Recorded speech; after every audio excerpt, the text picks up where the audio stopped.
Good evening. My name is Mark Crouch, and I'm the coordinator for Indiana University Labor Studies for the northeast corner of the state. And I'm pleased to be here this evening to welcome all of you to Indiana Purdue at Fort Wayne for our special evening with Noam Chomsky. We're here tonight because we are trying to raise some funds for a very worthy cause. And you're going to hear more about that a little bit later. But I wanted to, first of all, let you all know what the schedule is for this evening. Professor Chomsky will be speaking directly for about an hour, and then we're going to go into a question and answer period of time. And we'll have a couple of folks who will be handling the microphones so folks can ask questions from the floor. And then when we're done with the question and answer period, for those of you who are of the mind to do so, we have a reception that'll be held at the Carpenters Local 262 Hall, which is a little ways down the road here. We've got maps for anybody who wants to come. And that too is part of our fundraising activities for the Workers Project.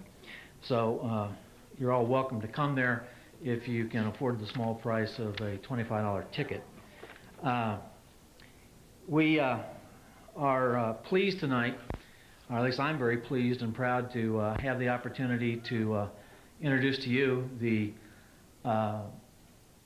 President of the Northeast Indiana Central Labor Council, the AFL-CIO. And he is here to introduce Professor Chomsky and get us started on our activities for the evening. I've had the pleasure of knowing Tom Lewandowski since my very first trip to Fort Wayne in the spring of 1980. And he was in the crew of people who interviewed me for this job. In fact, then once I came to work here full-time in August of 1980, he was the first person who just happened to drop by my office one day to sit down and talk about labor education and building organized labor in the Fort Wayne area. And it's been a very fruitful friendship and relationship since those early days of my time here in Fort Wayne. So it looks like we have a pretty close to a full house. We're glad you're all with us here. We also have a crew from C-SPAN that's with us tonight, and also a crew from Channel 10, and a independent fellow too that's recording things for those who are interested in the work of Professor Chomsky.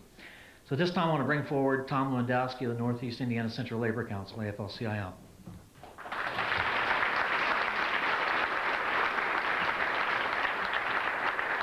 Thanks, Mark. I wasn't expected to be introduced in such flowery terms, but thank you anyway. This is kind of a strange turn of events. We've had a lot of people who bought tickets and say, how is it that you got Noam Chomsky to come to Fort Wayne?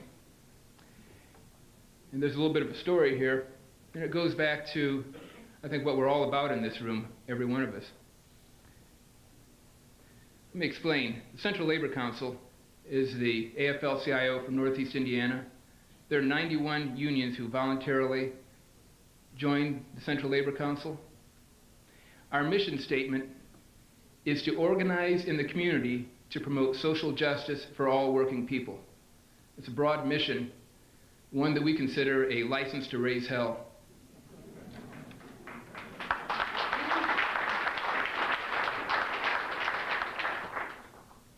As part of our mission, we realize there are limits to what a Central Labor Council can do, because traditionally Central Labor Councils represent those people who are members, who are part of organized labor. It became clear that the labor movement needed to grow in different ways. and a number of us, the executive board from the Central Labor Council, a lot of activists from the Central Labor Council, people from the community, have all come together to create an organization we call the Workers' Project Incorporated. Our goal is to find ways to represent the unrepresented workers, to recreate the social contract that has been destroyed in recent years. Among those projects that we have for the Workers' Project is one initiative we call the High School Workers Initiative. This is a pilot program in which we train high school students in terms of, we teach them about employment rights, they take classes from Mark, they take a lot of education from a lot of different people about how to represent and care for people. We're putting these high school students, try to make our eventual goals to have at least one high school student in every high school to represent high school workers who are being exploited on the job. And it's happening at an all too frequent rate. Our high school stewards, two of whom are in the back of the room here, have uncovered all kinds of things. Well, the variety of things that have happened to high school workers is, well, as all of you know who work, you know that all kinds of bad things happen. There's been sexual exploitation, wages that aren't being paid. But we have to find a way for these high school workers to represent themselves, to recreate the social contract. This Workers' Project and the High School Workers Initiative is something we think is pretty bold, what we call labor market organizing. And about, I don't know, 10 months ago or so, we said, who is a leading advocate for democracy and human rights and would care about these issues? And it was Noam Chomsky. So we sent a letter. Hey, it's worth a try. It's more than worth a try, because Noam said yes. And he has come to support our efforts with the Workers' Project, and we consider that a great honor. It is a great honor because, simply said, Noam Chomsky is an intellectual who is the most ardent advocate of democracy and human rights in America, possibly the world, and we're honored to have him speak to us. Noam?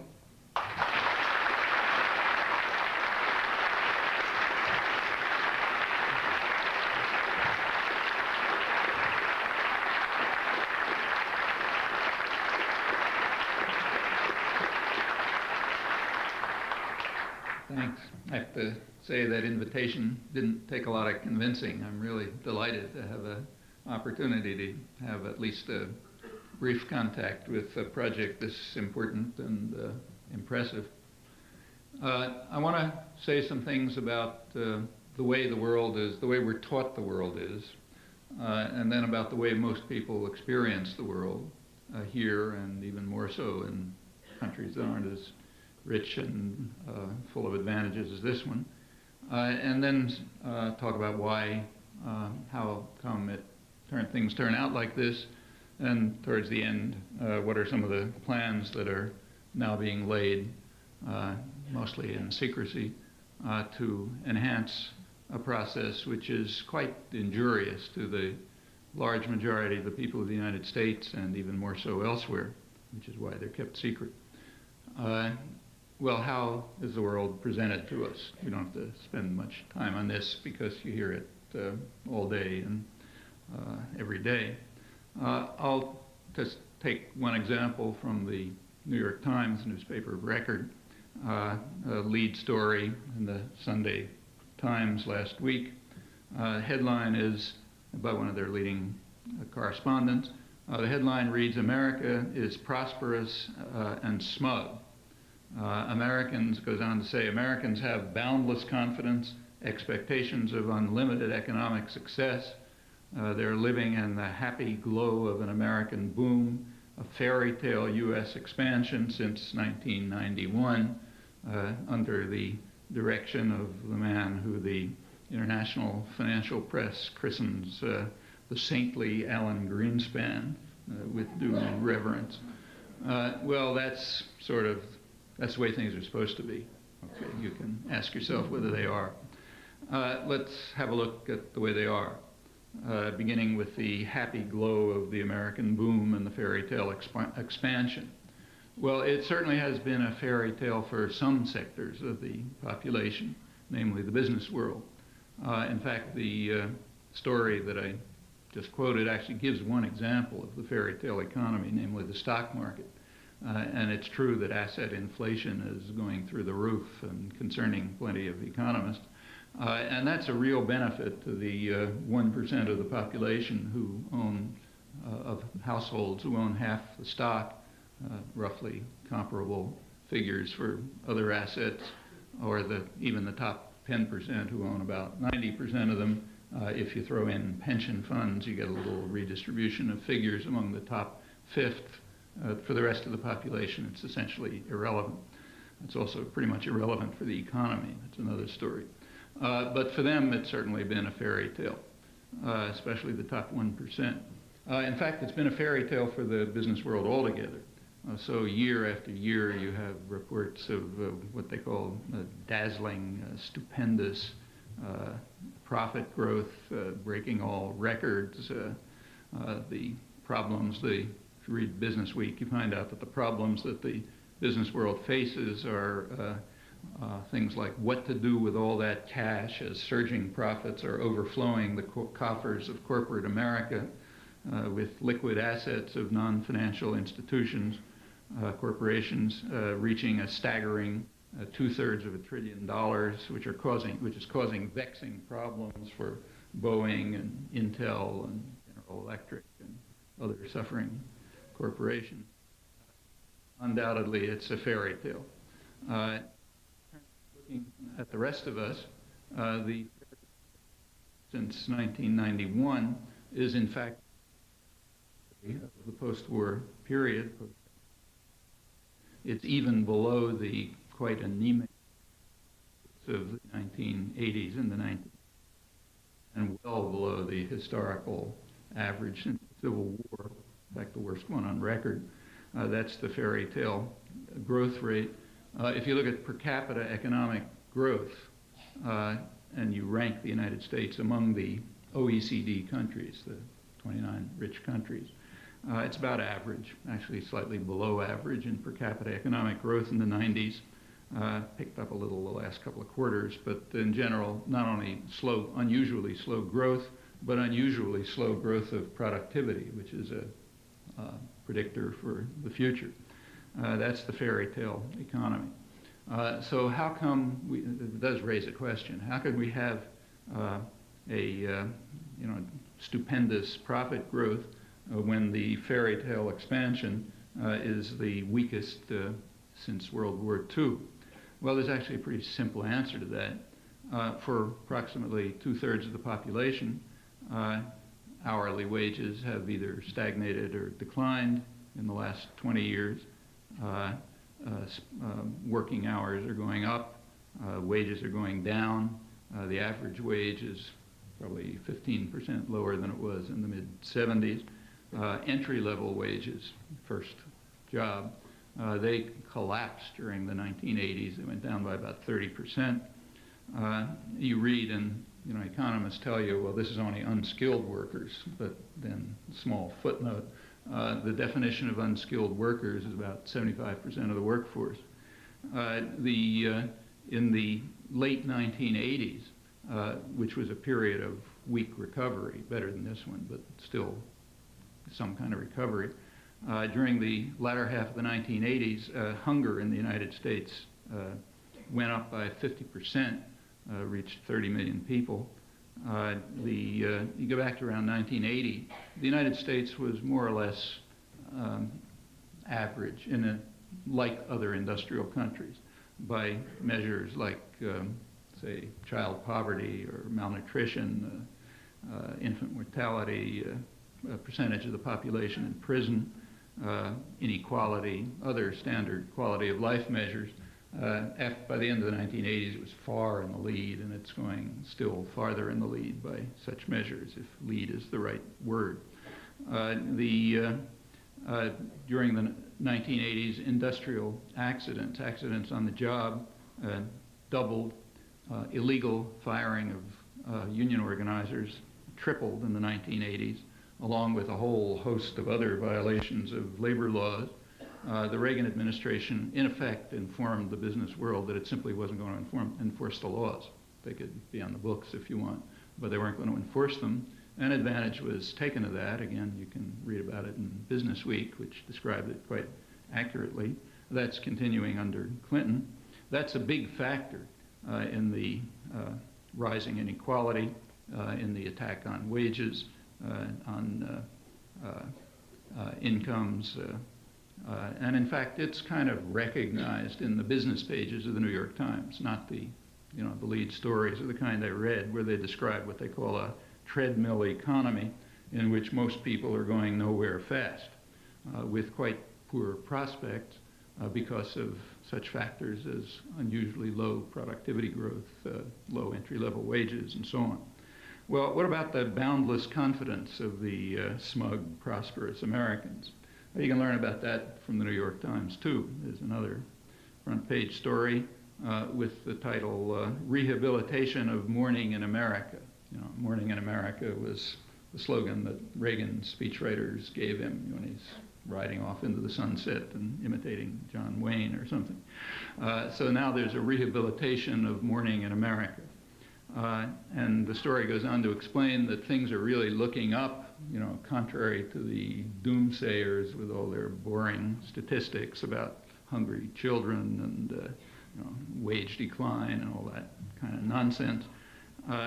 The story does concede that, I'm quoting it now, things are looking up mostly for the well-off and successful. People like Jerry Jasinowski, who's the head of the National Association of Manufacturers, who's quoted liberally right through the story. In fact, the main person quoted. But then it says, the story says, it's not just the well-off and successful. Even the millions who, I'm quoting, even the millions who are suffering appear to be helping reestablish what Mr. Jasinowski considers the right priorities as their expectations have diminished. So they're pretty well off too. Of course, the right priorities for the business world are a little different. I mean, there they are surging profits, overflowing the coffers of corporate America and causing vexing problems and so on. The story quotes the head of the University of Michigan Research Center, which is the main center that kind of monitors public opinion regularly. He says, it's like people are saying, I'm not earning enough to get by, but it's not as bad as it could be. While before the Reagan-Clinton economic miracle, people had old-fashioned ideas about getting by. So it's mourning in America. Americans are prosperous and smug with boundless confidence and so on. What is all this about? Well, it actually makes perfect sense if you understand how to read English. You have to understand that the word Americans doesn't refer to Americans. Americans refers to the constituency of the New York Times, the people who they meet in elegant restaurants and executive suites and editorial offices and so on. That's Americans. And they're prosperous and smug, and they have boundless expectations, and for them it's a fairy tale economy. And if there's other sort of two-legged creatures out there, they have to establish the right priorities, which are, well, could be worse, and maybe I'm not getting by, but don't have any expectations, even as things get worse and worse. That's what's called a healthy economy, a fairy tale economy. And from a certain point of view, it is.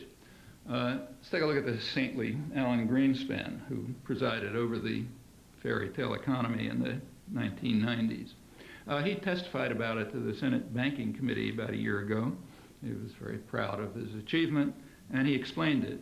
He attributed the miracle to what he called greater worker insecurity, meaning workers are intimidated.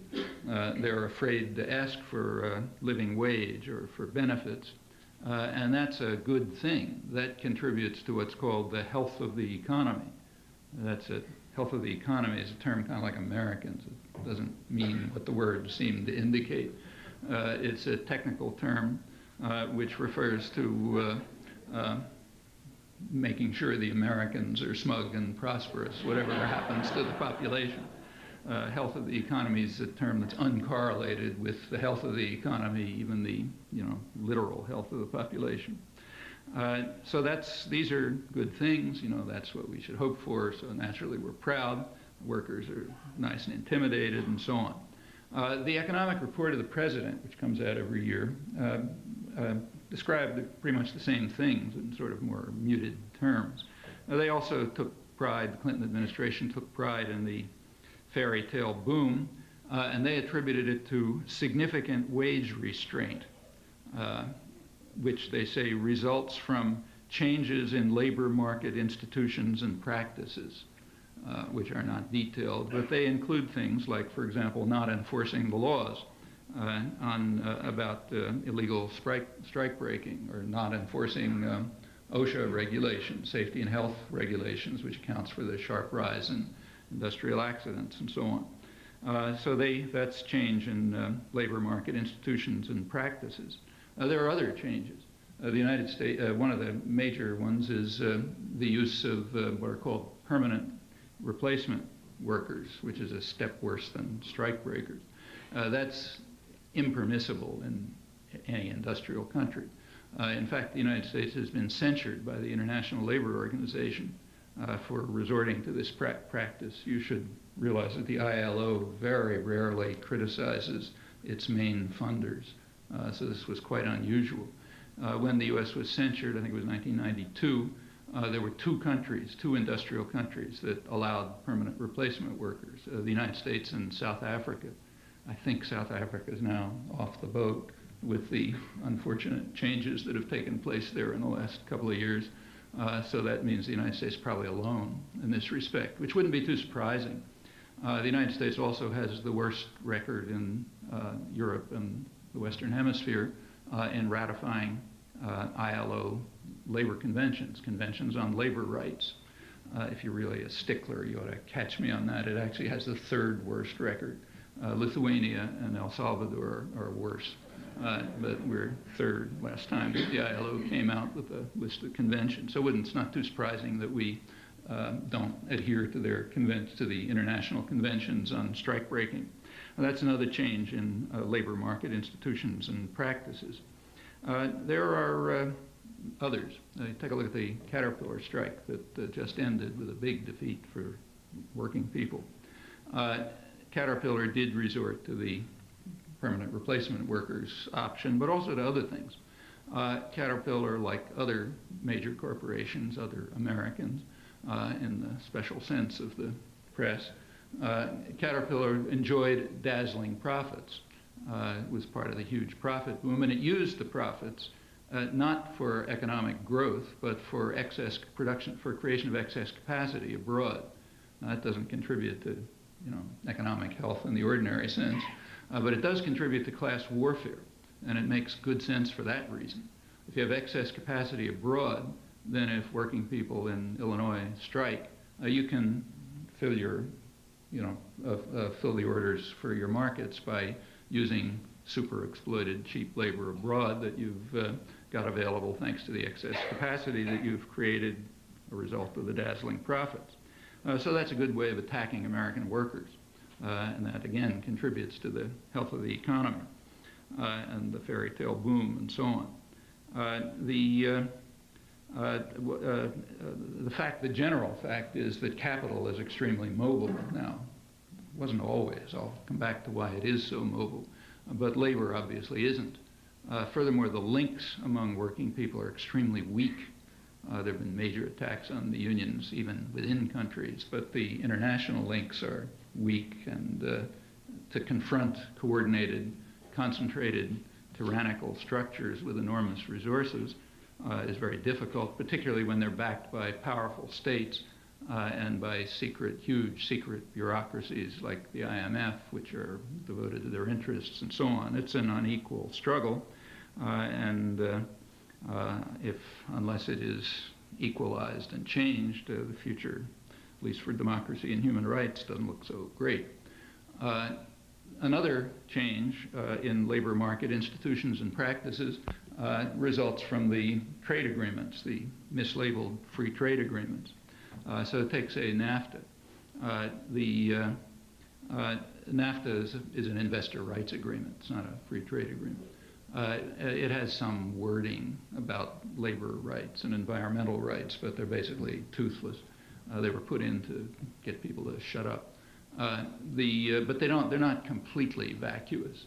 Under NAFTA rules, it's possible for workers to bring complaints about illegal labor practices, and in fact, some did so. Telecommunication workers brought a complaint under NAFTA. They actually won, but the corporation got a tap on the wrist a couple of years later. Didn't amount to anything.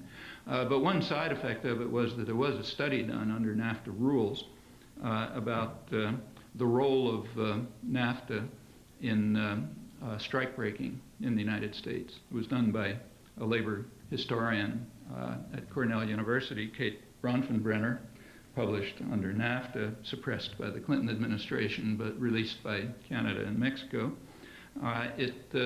Her conclusion is that I think the Clinton administration finally released it after a delay, not that you'd know anything about it by reading the press.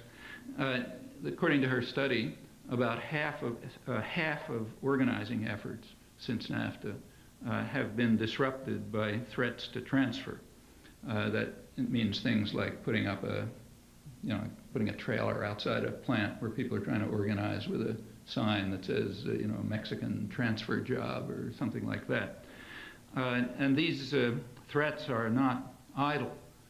When organizing efforts nevertheless succeed, there have been closures at triple the rate, the pre-NAFTA rate. So they're meaningful threats. Of course, it's all illegal.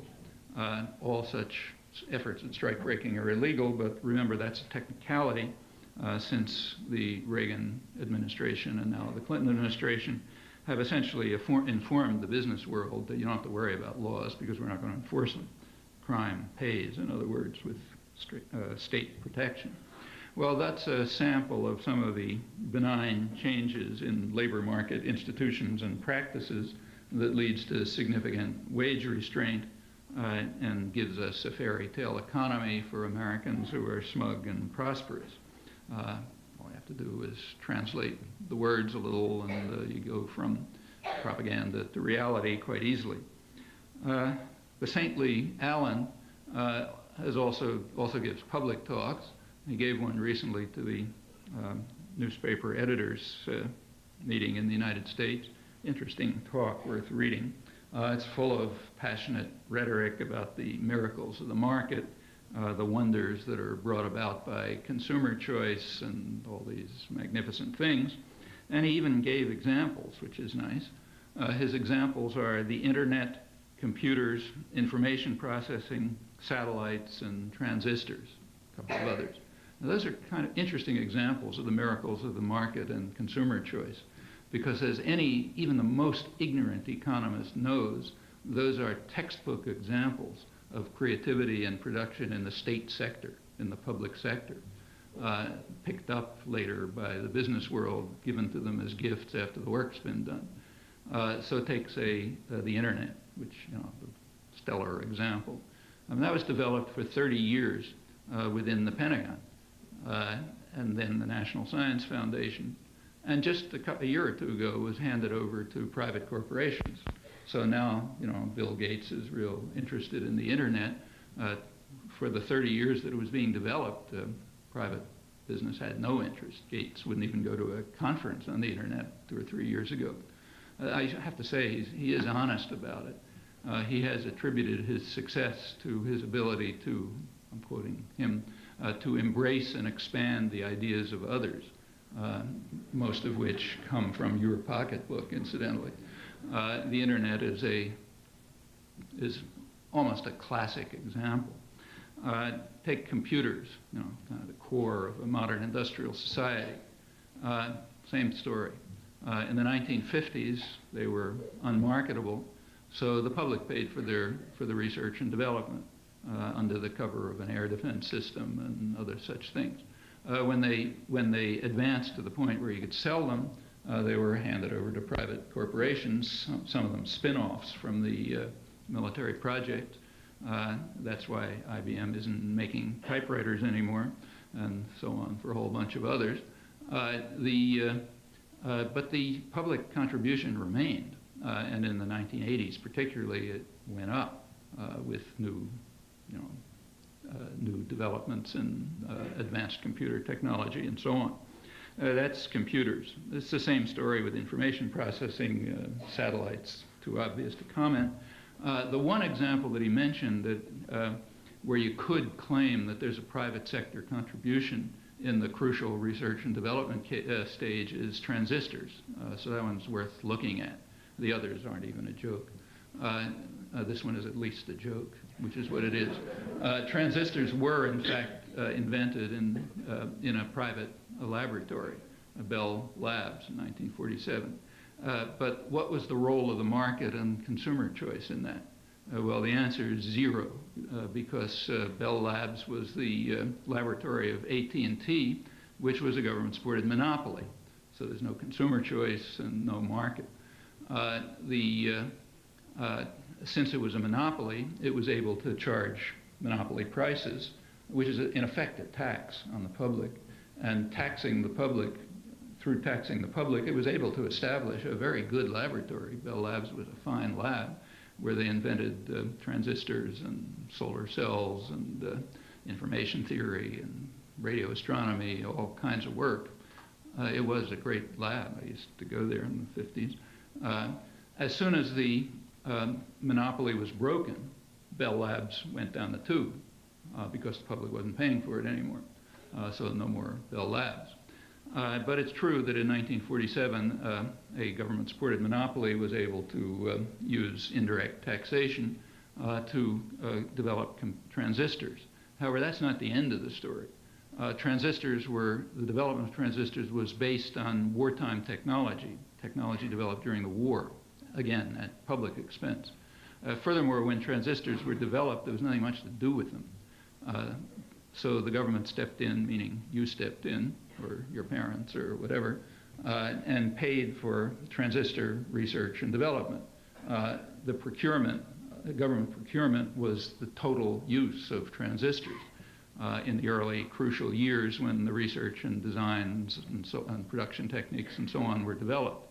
In fact, 10 years after they were invented, the Western Electric Company, which is Bell's AT&T supplier, they were producing, I think, a couple 100,000 transistors, and 100% of them were for the government market.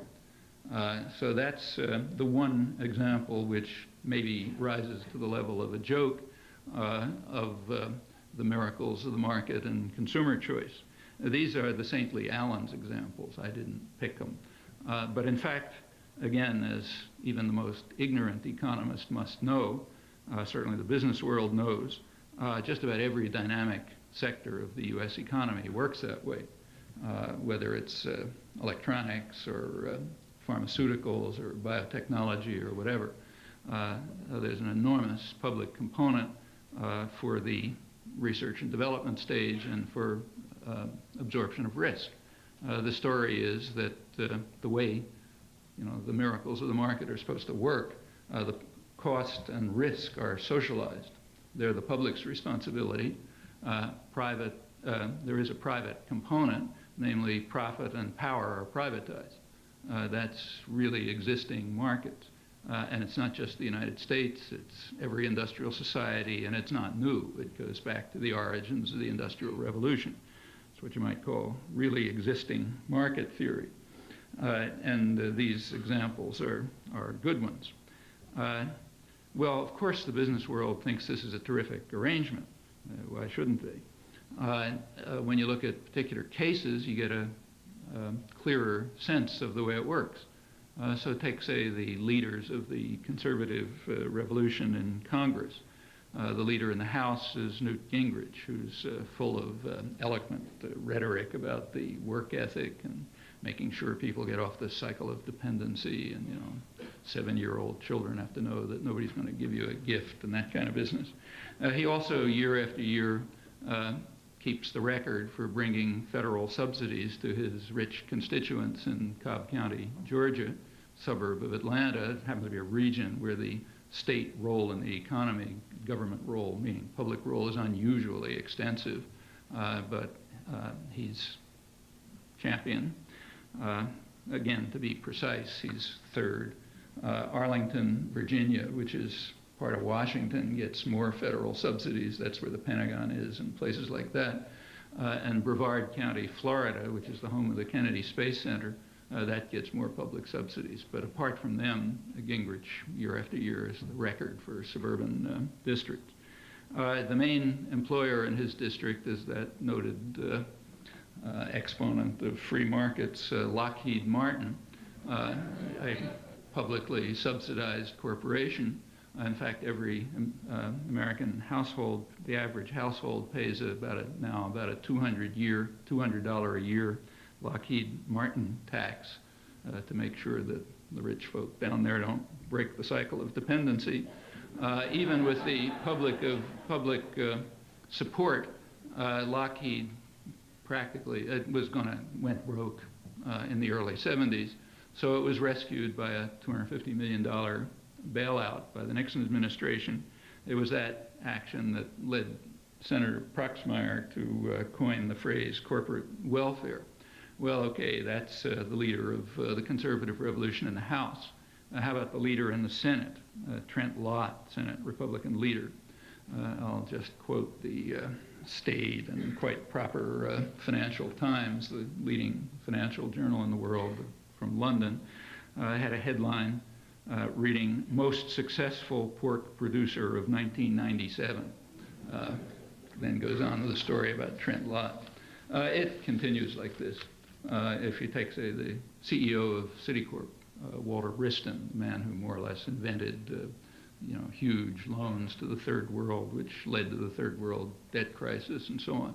He's a great exponent of the free market and laissez-faire, and very proud of the fact that markets can now set social policy. They're so powerful, so you don't have to worry about democratic states anymore.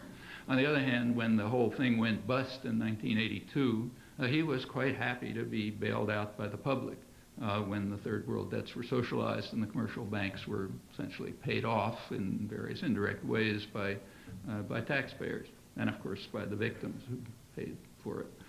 So the laissez-faire doctrine disappeared. It's a little more to that story. Wriston's entrepreneurial techniques included, in fact, a large part of the bank's profits were based on fraudulent schemes worked out in Brazil, which were declared illegal by the Internal Revenue Service. But that was no big problem. The IRS was overruled by William Simon, another great believer in the free market. He was then Secretary of the Treasury, and he shortly after resigned and joined the board of directors of Citicorp. Well, that's the way the real world works. That's on the other hand, there's the picture world that you're taught about. As I say, there's nothing really new about this, but there are changes. It goes way back in the beginning of American history in England before it. But there have been changes. There was a major change around the Second World War, the Depression and the Second World War. The Depression of the 1930s made it very clear to anyone who had any lingering illusions about the matter that there's no conceivable possibility for free market capitalism to work. I mean, nobody really believed it much anyway, but that put an end to it. The New Deal measures took some of the edge off the Depression, but not very much. I mean, they made people feel better and that sort of thing, but the effects were about the same. There was not much difference in 1939 and 1929. What did cure the Depression was the war. The war created a command economy, or a semi-command economy. Market principles were put to the side. Corporate executives flocked to Washington and organized a state-controlled economy, which was extremely successful. American industrial production tripled, Depression over. resources were allocated, wages and prices, mainly wages, were controlled, and it was extremely effective, and it taught lessons. In particular, it taught lessons to the guys who ran the economy. They didn't have to read about Keynes in textbooks. They had just seen it. Here was a organized state-controlled economy which had plenty of private profit. So Boeing Corporation, for example, took off, doing its patriotic duty by making huge profits after it barely survived before. And the lesson was very clear, and it was understood. It was assumed almost universally by businessmen, by economists and others, that the country was going to sink right back into recession after the war, unless the government stepped in. And if you go back and read the business press in those days, Fortune, Business Week, and so on, they were pretty frank about it. So Fortune explained that high-tech industry, I'm quoting, they were talking about aeronautical industry, but then they generalized to all high-tech industry, cannot survive in a competitive, unsubsidized, free enterprise economy, and the government must be the savior, Business Week added. And it goes on like that in the business press. The only question was how to do it. What's the best way for government to step in, to be the savior, and to protect advanced industry from competitive economies? Well, it was understood there are a lot of ways of doing it. So it could be, say, social spending or full employment policies, building schools and hospitals and that kind of thing. That would do it. And it was discussed, but it was rejected. Because policies like that, though they would work, have a downside. For one thing, they tend to be democratizing. So people care about things like schools and hospitals. They haven't any opinion about, jet fighters and missiles and that kind of thing. So that's a much better cover for pouring subsidies into high-tech industry without the fear of democracy. Furthermore, social spending tends to be somewhat redistributive, whereas using the Pentagon funnel is just a pure gift to corporate sector. There's no redistributive or democratizing effect. And for reasons like that, which are discussed in the business press, the method that was hit upon was the Pentagon, Department of Energy, NASA, national laboratories, AEC, essentially that part of the state sector, which operates mostly in secret. It's also easier to sell. Very easy to sell. All you have to do is terrorize the public, so they cower in fear, and have to be protected while you're pouring money into advanced technology and so on. And that was done quite successfully. That's a good bit of the history of the last 50 years. Again, all of this goes back to the origins of the U.S. economy, but there isn't any time to talk about it now, though it's an interesting story. So, for example, American mass production methods, which were real innovation, were developed in national armories, in the Springfield Armory, back in the 1820s and 1830s, when they developed interchangeable parts and mass production techniques and so on. And the same is true of a good part of the early Industrial Revolution, railroads and so on. And again, it's not just the United States. This is standard. Well, all of this goes on right to the present. It's not just advanced technology, advanced industry. The same is true of things like management techniques, what's called management science these days. During the 1970s, there were very severe management failures in the United States. And there was a lot of concern about the low level of productivity and investment and the failure of incompetent U.S. management to keep up with more advanced methods that were being developed in primarily Japan, but also Europe. And those of you with long enough memories will recall that that was a period when there was a call for the reindustrialization of America. We got to do something about this problem and so on. Well, the Pentagon is listening. They understand their role in the economy to be a funnel for public funds for, revitalizing a failed private enterprise economy, private enterprise in quotes. And they responded with a program of what was called management technology, ManTech. The goal of the Mantec project of the 70s was to design, I'm quoting, the factory of the future, to integrate computer technology and automation in production and design, to develop flexible manufacturing technology, and to develop methods of management efficiency. The goal of Mantec, I'm quoting Pentagon, was to boost the market share and industrial leadership of U.S. industry in the traditional way by state initiative, public subsidy, socializing costs, taxpayer funding, and handing it over as gifts to the private sector, which had failed so totally in keeping up with what was happening in the world economy. There was a side benefit to this. The factory of the future was designed in such a way that it can reduce the workforce and control the workforce. So, for example, one part of it is automation, like numerical control, computer control of machine tools and so on. That was a highly inefficient system. It had to be designed in the state sector, with you paying for it. And for a long time, it was designed in, the Air Force and so on. But it was designed, and finally, when it got to work, it was handed over to private enterprise.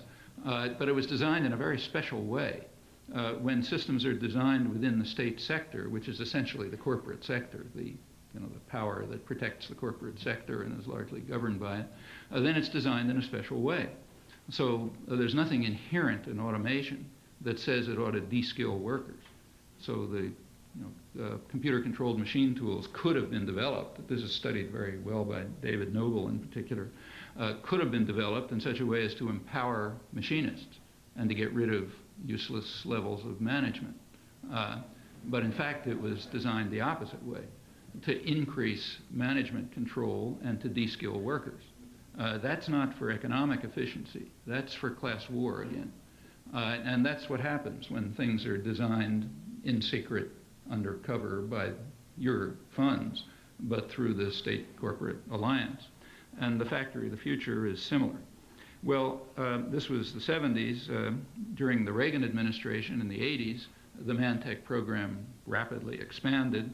The Reagan administration went far beyond the norm in violating market principles for the rich, also in rhetoric about the marvels of the market for the poor. Those two things usually go together. So they rapidly increased the Mantec program, but a lot of other things too. The research, the main research branch of the Pentagon, DARPA, Advanced Research Project Agencies, it got more involved, which had developed the internet and information technology and so on since the 60s, the background of it. They got involved in promoting new technology in computer design, particularly in massively parallel computing, which was just coming along. That's the sort of core part of supercomputers and so on, information technology, etc. And they also got directly involved in market interference under the Reaganites for the first time, setting up startup companies. There's a review of this in Science magazine, the journal of the American Association for Advancement of Science, which points out that during the Reagan administration, DARPA became a pivotal market force, transferring new technologies to nascent industries, like the startups around Silicon Valley, which sort of took off from that, just the way the big technology corridor around Boston took off in the 50s and the 60s, a spin-off from MIT and military labs and other ways of, other modalities for funneling public funds and new technologies developed in the state sector over to private industry. Well, that's more, really existing market theory. The Reagan administration went far beyond that. It was the most protectionist administration in post-war history, in fact, more protectionist than all other administrations combined. It doubled protective barriers. The purpose was to keep out superior Japanese products in the steel and automotive and semiconductor and computer industries to save American industries, which had basically collapsed because of management failures. And not only to save them, but to develop new technology for them so that they would be in a dominant position for the future. That's what's now called the triumph of the market in the 1990s, thanks to huge public subsidy, public sector innovation and development, protection, very high levels of protection, plenty of straight bailouts, like Continental Illinois was the famous of them, and so on. That's the way the market works. It's kind of amazing to watch this transmuted through the ideological system until it gets into courses in universities and stories in the New York Times and so on.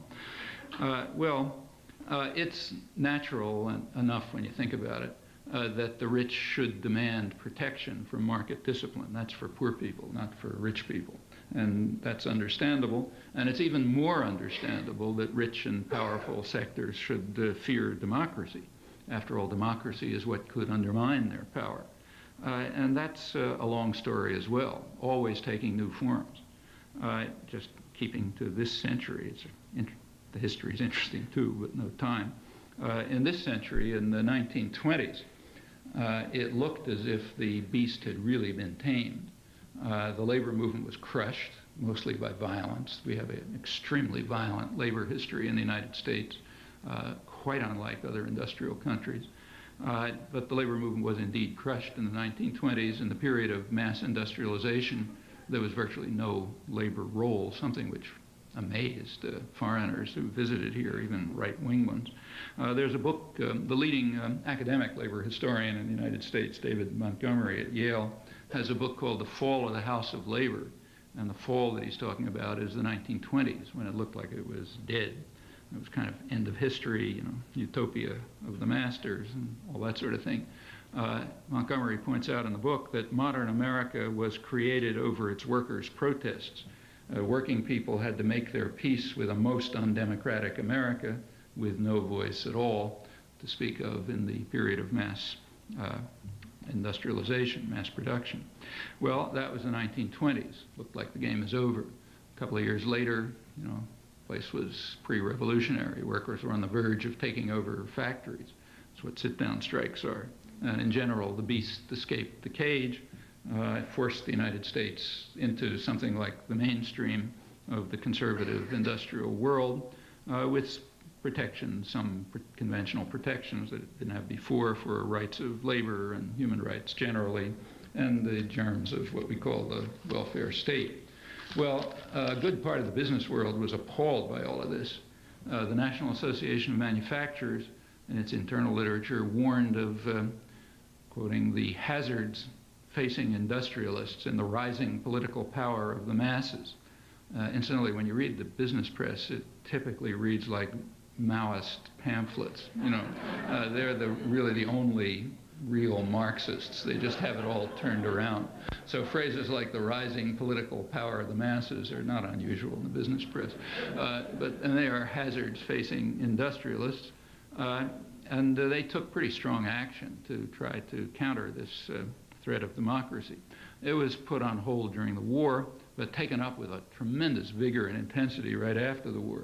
There was a campaign started right away to roll back labor rights, I'm quoting from manuals, to regiment the minds of men just as an army regiments their bodies. There was organization of immense propaganda campaigns to wage and win what they called the everlasting battle of the minds of men and to indoctrinate them with the capitalist story. Quotes, the campaign was huge. It involved a huge public relations industry. That's a U.S. creation, which is an enormous industry. The entertainment industry was enlisted. It targeted schools, universities, churches, captive audiences in factories, even sports leagues. I mean, almost nothing was left out. It was a major campaign with plenty of money behind it and so on, starting right off in the 40s. There were a number of major themes. One theme was to demonize unions. Well, that's obvious. Unions are a democratizing force. They have always been in the lead of extending the social contract, and furthermore, they represent these bad people, working people. So demonizing unions is a major theme. That's been driven into everyone's head in the movies and everything else ever since. A second and somewhat more complex task was to demonize government. But there you have to be careful because you have to demonize those aspects of government that work for the general population, but meanwhile preserve and even extend those parts which are working for rich and powerful people, like the kinds of things I was talking about. So you have to have, Reaganite fantasies about welfare mothers, but nothing about Trent Lott and Newt Gingrich and Walter Wriston and William Simon and, Bill Gates and so on and so forth. So that's a little subtle, more tricky propaganda. But if you're, not beyond the capacities of the public relations industry and the media and so on. A third task is kind of more general, and that is to try to induce just passivity among the population in hopelessness. You're all victims of huge forces, nothing you can do about it. And also to try to privatize aspirations, to get rid of this terrible idea that sort of, we're all in it together and we should work together to achieve something for all of us. Got to get rid of that and replace it by just, me first, I don't care what happens to anyone else, that sort of thing. That's deeply inhuman. It takes a lot of work to drive normal human sentiments out of people's minds, but there's been a 50 or 60-year effort very serious effort to do this, and if you think about it, you'll find plenty of examples in your daily life. Well, there were victories. In the 1950s, it looked as if it was back to the 20s, end of history, beast caged, etc. Well, it blew up again in the 60s. Incidentally, this is a constant cycle. Things may look hopeless, but they've looked a lot worse before and never were hopeless. In the 60s, everything blew up, as you know. That set off what was called a crisis of democracy. Actually, it's an interesting book with that title. If you haven't read it, you ought to. The book was not intended to be read, so therefore you can guess that it's worth reading, and it is. It was the first and really only serious publication of the Trilateral Commission. That was a commission set up by David Rockefeller in 1973. There are a lot of illusions about it, about how it runs the world and so on. Actually, it's extremely boring. But this book happens to be interesting. It was published in 1975. The Trilateral Commission is elite elements from the trilateral countries. That's like your triad. They're called Europe, Japan, the United States, the rich guys. And this was liberal elites. The right wing is much harsher. These are kind of the soft humanist end of the spectrum, the people who were around Jimmy Carter. His administration came out of that. So their book is about the crisis of democracy and very well worth reading. Gives you an understanding of how elite elements think about you. The crisis of democracy that took place in the 1960s occurred when normally passive and apathetic people got this strange idea of trying to enter into the political arena to press their interests. They forgot that they are ignorant and meddlesome outsiders and that their role is to be spectators, not participants in action, as progressive democratic theory in the Wilson era and afterwards had explained. The American contributor, the American rapporteur, a distinguished Harvard professor, pointed out with kind of a little bit of nostalgia that back in the Truman era, before the crisis of democracy, Truman had been able to govern the country with the cooperation of a few Wall Street lawyers and financiers, some phrase like that. Exaggeration, obviously, but that was you get the point. And then there was no crisis of democracy. Democracy was working the way it was supposed to. But in the 60s, you started getting all this popular mobilization and people trying to get involved in doing things for themselves and one another, and that had to be beaten back. And in fact, since the 1970s, there has been another enormous campaign to try to overcome the crisis of democracy. Particularly troublesome to the Trilateral Commission was what they called the lapses of the institutions responsible for the indoctrination of the young.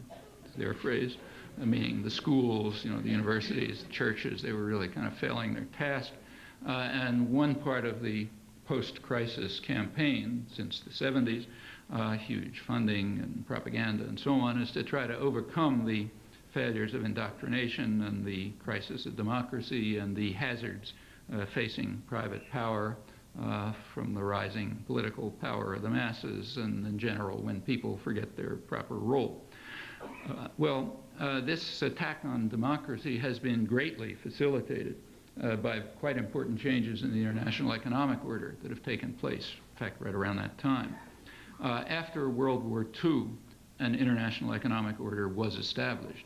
It's called the Bretton Woods system. It was by mainly the United States. It was the United States and England, primarily the U.S. It was based on two principles.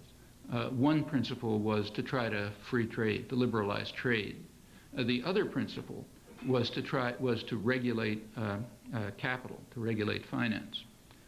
The reason for the second principle was, in fact, if you look at the IMF rules, it's hard to believe, but the IMF rules up till today not only allow countries to regulate capital flow, but prohibit credits by the IMF to countries that are using the credits to overcome capital flight. You wouldn't believe it if you look at IMF procedures, but those are the rules. Disobeyed, of course, but remember, the laws are for poor people, not for rich people. Why regulate finance? Well, there were two basic reasons for that. One is a general understanding, which is probably correct and is reasonably well supported in recent years, that liberalization of finance tends to undermine freedom of trade. They're kind of incompatible, sometimes called the incompatibility thesis.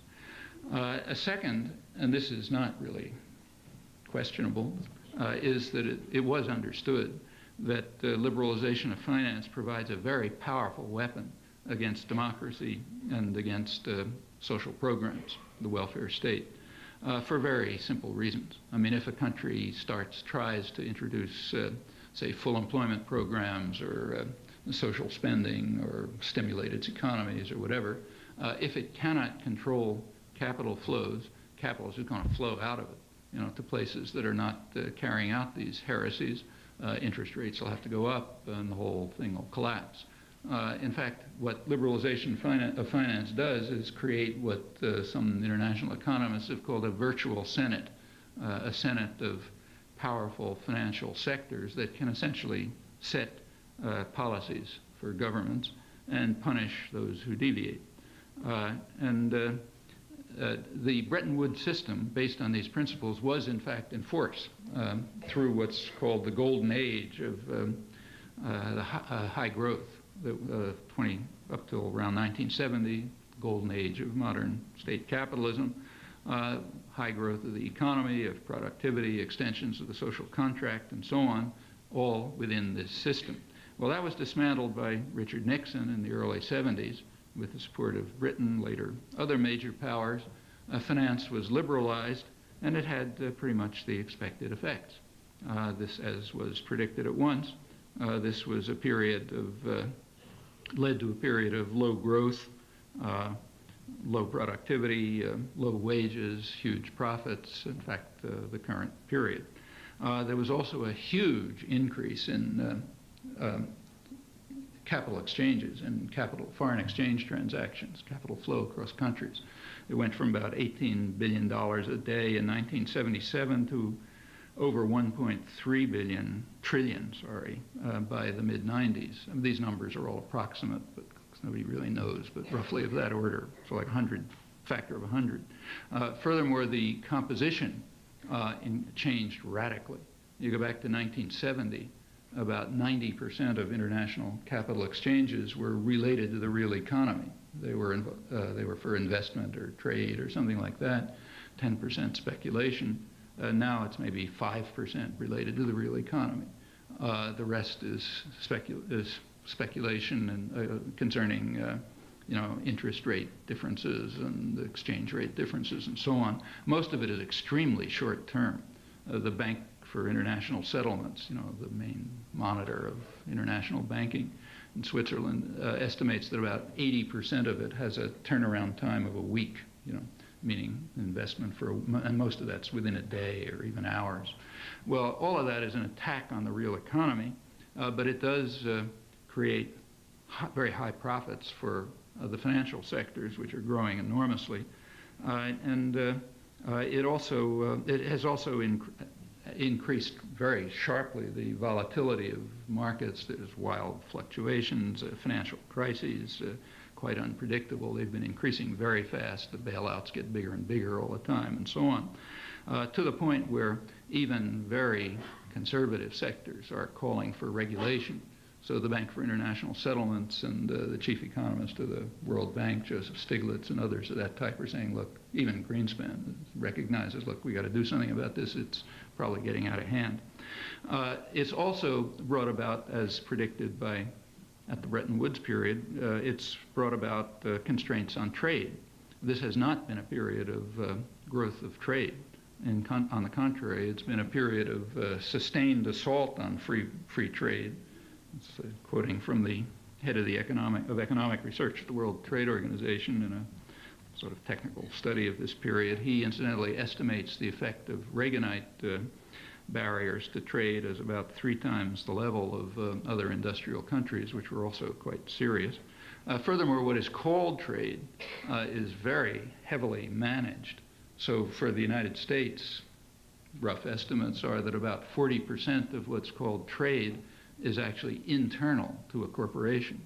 So it's like the Ford Motor Company sending parts to Mexico to get assembled and sent back here inside the corporation. Crosses a border, so it's called trade. If it went from Indiana to Illinois, it wouldn't be called trade, but it's as much trade in one case as the other. And that's a substantial component, roughly 40%. Generally accepted estimate is that about maybe 15% of world trade could be called free in some serious sense. Meanwhile, the attack on democracy continues. Let me end with that. Am I running over too much? Okay, yeah, okay. Well, let me end with some comments on the attack on democracy, in which some quite significant things are happening undercover. Let's just keep to the trade treaties. Take NAFTA. You recall that NAFTA was going to do all sorts of marvelous things. You know, remember, fantastic boon to the economy and so on and so forth. All of that's been abandoned.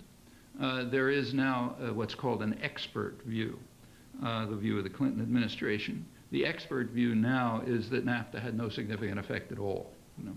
And they're sort of bemoaning the fact that there are all these people like the labor movement who claim that it's harmful. They say, no, it really hasn't been harmful. In fact, no effect. You know, a little different than their story back in 1992, but that's the current expert view. Of course, there's that when they say no effect, they mean no effect that they count. Like they don't count the effect of NAFTA on, say, illegal strike breaking and intimidation of workers and significant wage restraint and so on and so forth. It's now, in fact, conceded that the critics who were kept out of the debate totally were right all along. Now you can read not only in the marginal press, but even in foreign affairs, that the purpose of NAFTA was to lock Mexico into the reforms of the 1980s. The reforms were a disaster for the population of the people of Mexico, but they were great for Mexicans in the sense in which Americans are smug and prosperous, and also for foreign investors. It was necessary to lock Mexico into those so-called reforms. Whenever you hear the word reform, you should begin to shudder. I mean, like Pol Pot carried out changes, but we don't call them reforms. Reforms are the ones you're supposed to like, like the ones that reduced wages in Mexico by about 50% while creating a huge, boom in billionaires and so on. Anyhow, it was necessary to lock Mexico into those reforms. That's now conceded, exactly as was pointed out at the time. Yet to be conceded, and is what I suspect is the background, which was brought out in a Latin American Strategy Development Workshop in Washington in 1990. The minutes were published, high-level meeting about U.S. relations with Latin America. It concluded that relations with the Mexican dictatorship, it is a brutal dictatorship, that relations with the Mexican dictatorship were excellent, but there were potential problems. The problem that worried them is, quote, a democracy opening in Mexico might bring into office a government more interested in challenging the United States on economic and nationalist grounds. United States here is to be understood like Americans, doesn't mean, okay. And we got to watch that. But now the threat of a democracy opening in Mexico is essentially overcome because they're locked into these reforms by a treaty that they can't get out of. So that's the achievement of NAFTA. There are some other achievements like the ones I mentioned. NAFTA is called a North American Free Trade Agreement. It stands for North American Free Trade Agreement, right? The only accurate words in that phrase are North American. It's not a free trade agreement. It's highly protectionist. Part of the protectionism, in fact, is part of the reason why your HMO won't allow you to get drugs, because they're too costly. They're too costly because, in large part, because they're protected by essentially monopoly prices. NAFTA and the World Trade Organization agreements introduced unprecedented protection for drug companies and others, which allows them, in fact, to charge super high prices. Now a big problem for medical treatment. They claim that they need that protection because they have to have high profits for research and development, but that can't possibly be true. About half the research and development is paid for by the public anyway, and if that were doubled, it would be a slight effect. The effect on the cost to consumers of this high level of protection, I know of only one technical paper that's tried to estimate it by economist Dean Baker at the Economic Policy Institute in Washington. He estimates the cost of protection at being roughly in the neighborhood of 50 times the total gains expected from the GATT agreements. That's a huge amount. It's just for pharmaceuticals. And he points out, look, if we doubled the payment for research and development that the public's paying, still be a huge bargain for the public if you remove protection altogether. Anyhow, these are highly protectionist agreements. In fact, they're a mixture of liberalization and protection for the benefit of, Americans and others like them in their other countries. So it's not a free trade agreement. In fact, it was certainly not an agreement. Canadians, real Canadians, were mostly against it, strongly against it, in fact, despite the huge propaganda in the United States. The public in the United States remained opposed, had to be put through over their protests. In Mexico, you can't really tell. It's a dictatorship, so they don't take public opinion polls. But from what you can gather, there was quite strong protest. There were big demonstrations. The Mexican bishops came out against it. A good part of the business community, especially middle-sized business, came out against it, chambers of commerce and so on, figuring they'd be overwhelmed, as they are, by protected and subsidized American, U.S. competitors. In any event, it certainly wasn't an agreement. In the United States, the original intent apparently was to try to get it through in secret. It was signed in August, middle of August, right in the middle of a presidential campaign, but with very little notice. It did reach the public, mainly because of agitation, a lot of grassroots agitation. And then came an interesting period of controlled discussion. There is a Trade Act in the United States passed by Congress in 1974, which requires that there be a labor input to any international trade treaty. The organization to turn to is the Labor Advisory Committee, and they were indeed notified of NAFTA. They were supposed to participate in the formation of it. They weren't, but they were notified of its existence on September 8th, about a month after it was signed. And they were told that they could submit a report if they like. It had to be due on September 9th. So the idea was to make sure that they didn't have a chance to meet, and put in the labor input.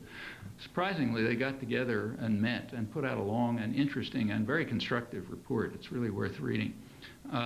Labor Advisory Committee report on NAFTA. The conclusion was they were in favor of a NAFTA, but not this one. A North American Free Trade Agreement would be a good idea, but not an investor rights agreement. Rather one that worked for other people too, like working people and concerned with the environment and so on. That report, and they had constructive proposals as to how to proceed with this. I couldn't find one word in the media about this. At the same time, the Office of Technology Assessment, which is Congress's own research bureau, came out with an analysis of NAFTA, which was very much the same. It was rather like the LAC report. It's on the public record, like if you're enterprising, you can discover it. It came out in favor of a NAFTA, but not this one, not an investor rights agreement, and it had similar proposals. Well, the LAC report and the OTA report, as far as I'm aware, never made it to the debate. They never made it to the press. At the same time, labor was being denounced all over the place for, quote the New York Times, it's the backward, unenlightened labor movement with its crude, threatening tactics and narrow nationalism, and so on. That's quoting from the far left, incidentally, at this point, just for fairness. That's Anthony Lewis in the New York Times from the far left of the corporate media. That was the picture. The facts were never allowed in. That's a pretty impressive achievement in a free country, but it gets better. I should say that as we know, despite the huge propaganda effect, the public remained opposed, but they were just ignored. There are some things too important to be left to the ignorant and meddlesome outsiders. Well, last fall we just went through another interesting phase of this in connection with fast track.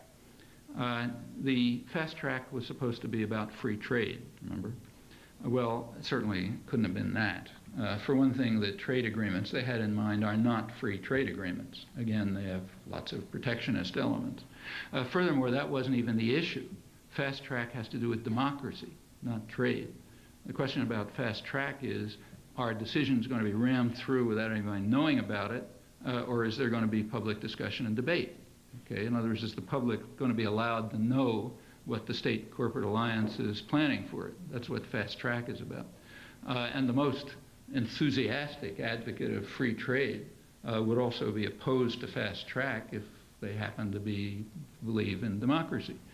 So that was the issue, democracy, not free trade, not trade at all. Furthermore, the major issue behind the fast track discussion, what I presume was the major issue, was never mentioned at all. The major issue was certainly not whether to bring Chile into NAFTA or something like that. The major issue was probably the multilateral agreement on investments, the MAI.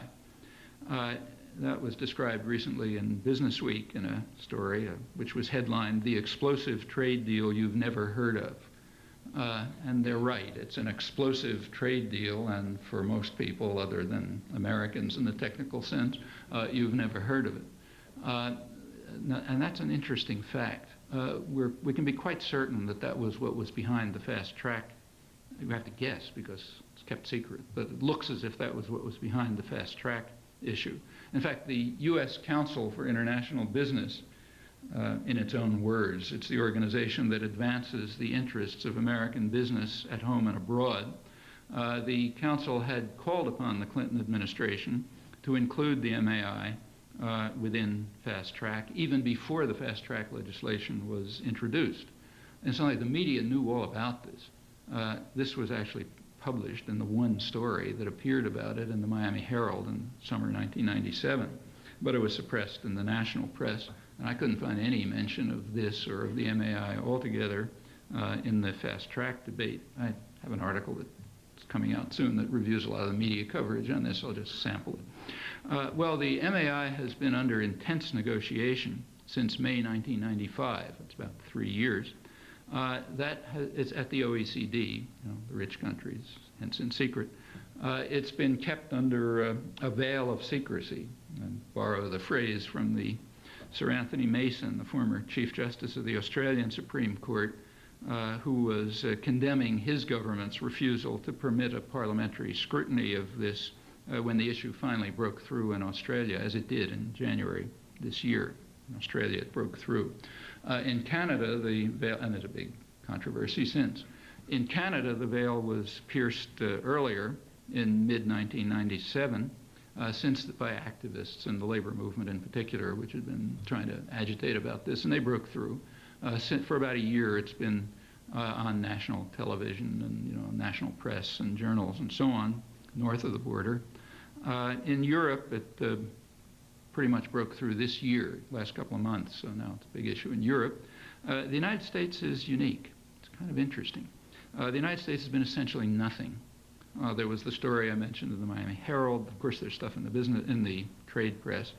In fact, the national the U.S. Council for International Business actually put out a monograph about it in January 1996 for their constituency, explaining the MAI and where they should be interested. And the corporate sector and the council have been involved since the beginning. But it's been kept secret. It's impossible that, you know, media leaders don't know about this. I mean, it's just almost inconceivable. But it has been kept secret. There was the Miami Herald story. There was a story in the Chicago Tribune, which maybe some of you saw in December, not a bad story, which pointed out that there's been no discussion about this in the United States, which was correct.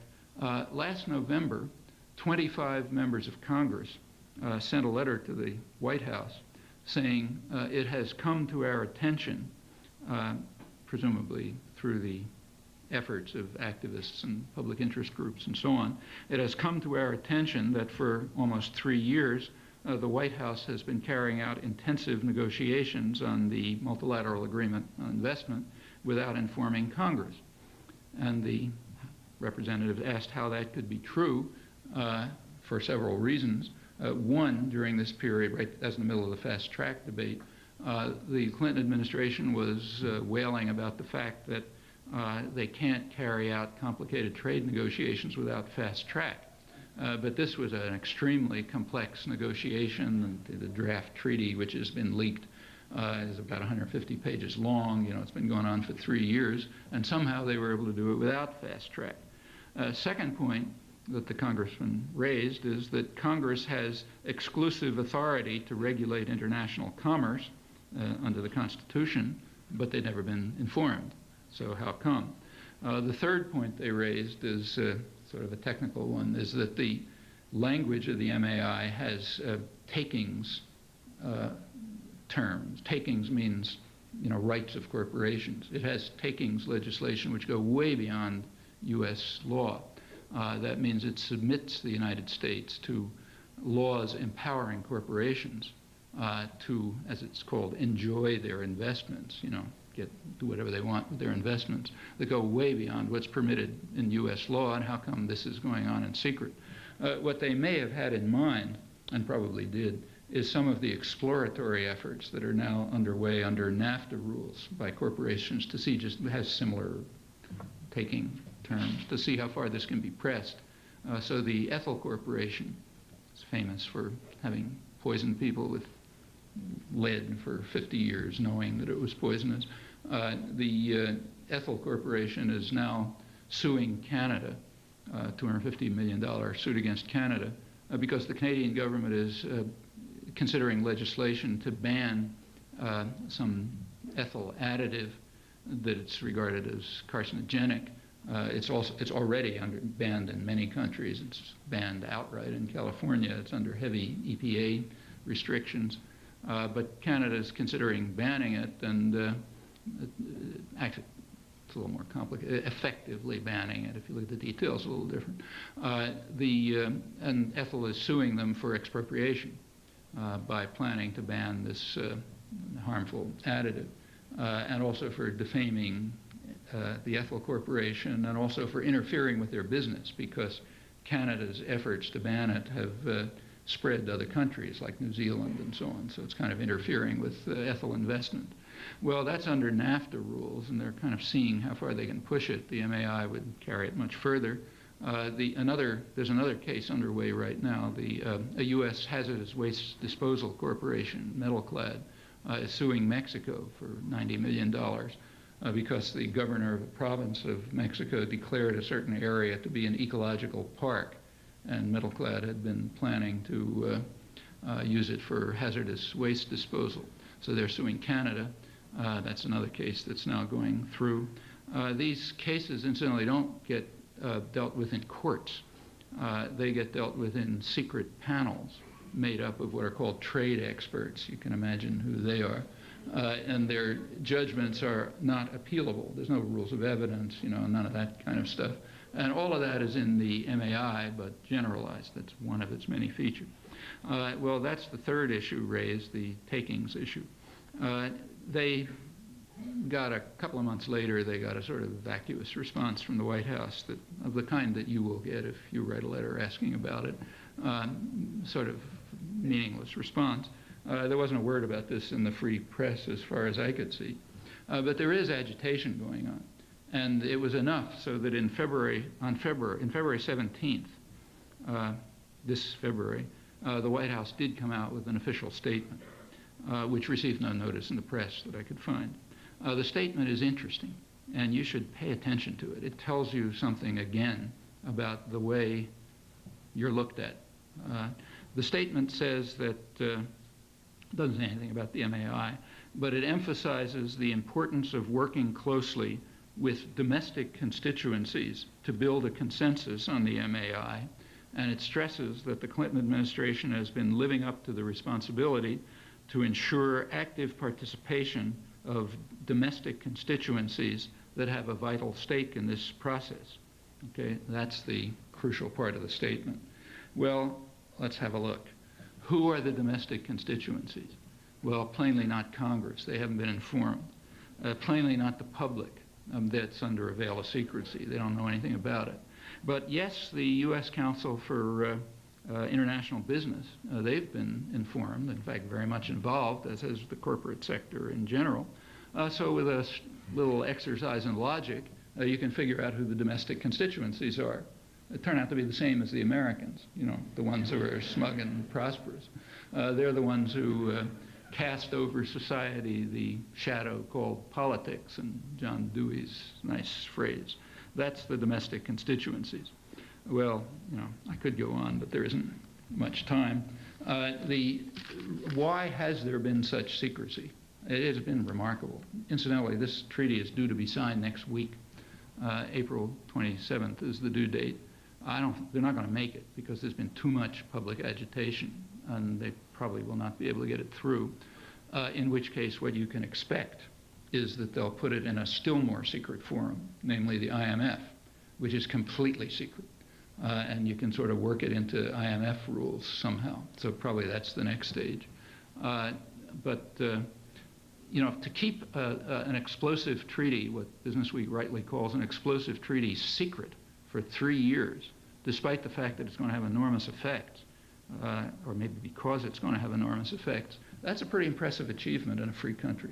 You know, nobody's got a gun pointed at anyone's head. This is self-discipline, you know, dedicated self-discipline. The reasons for it are, I think, pretty obvious.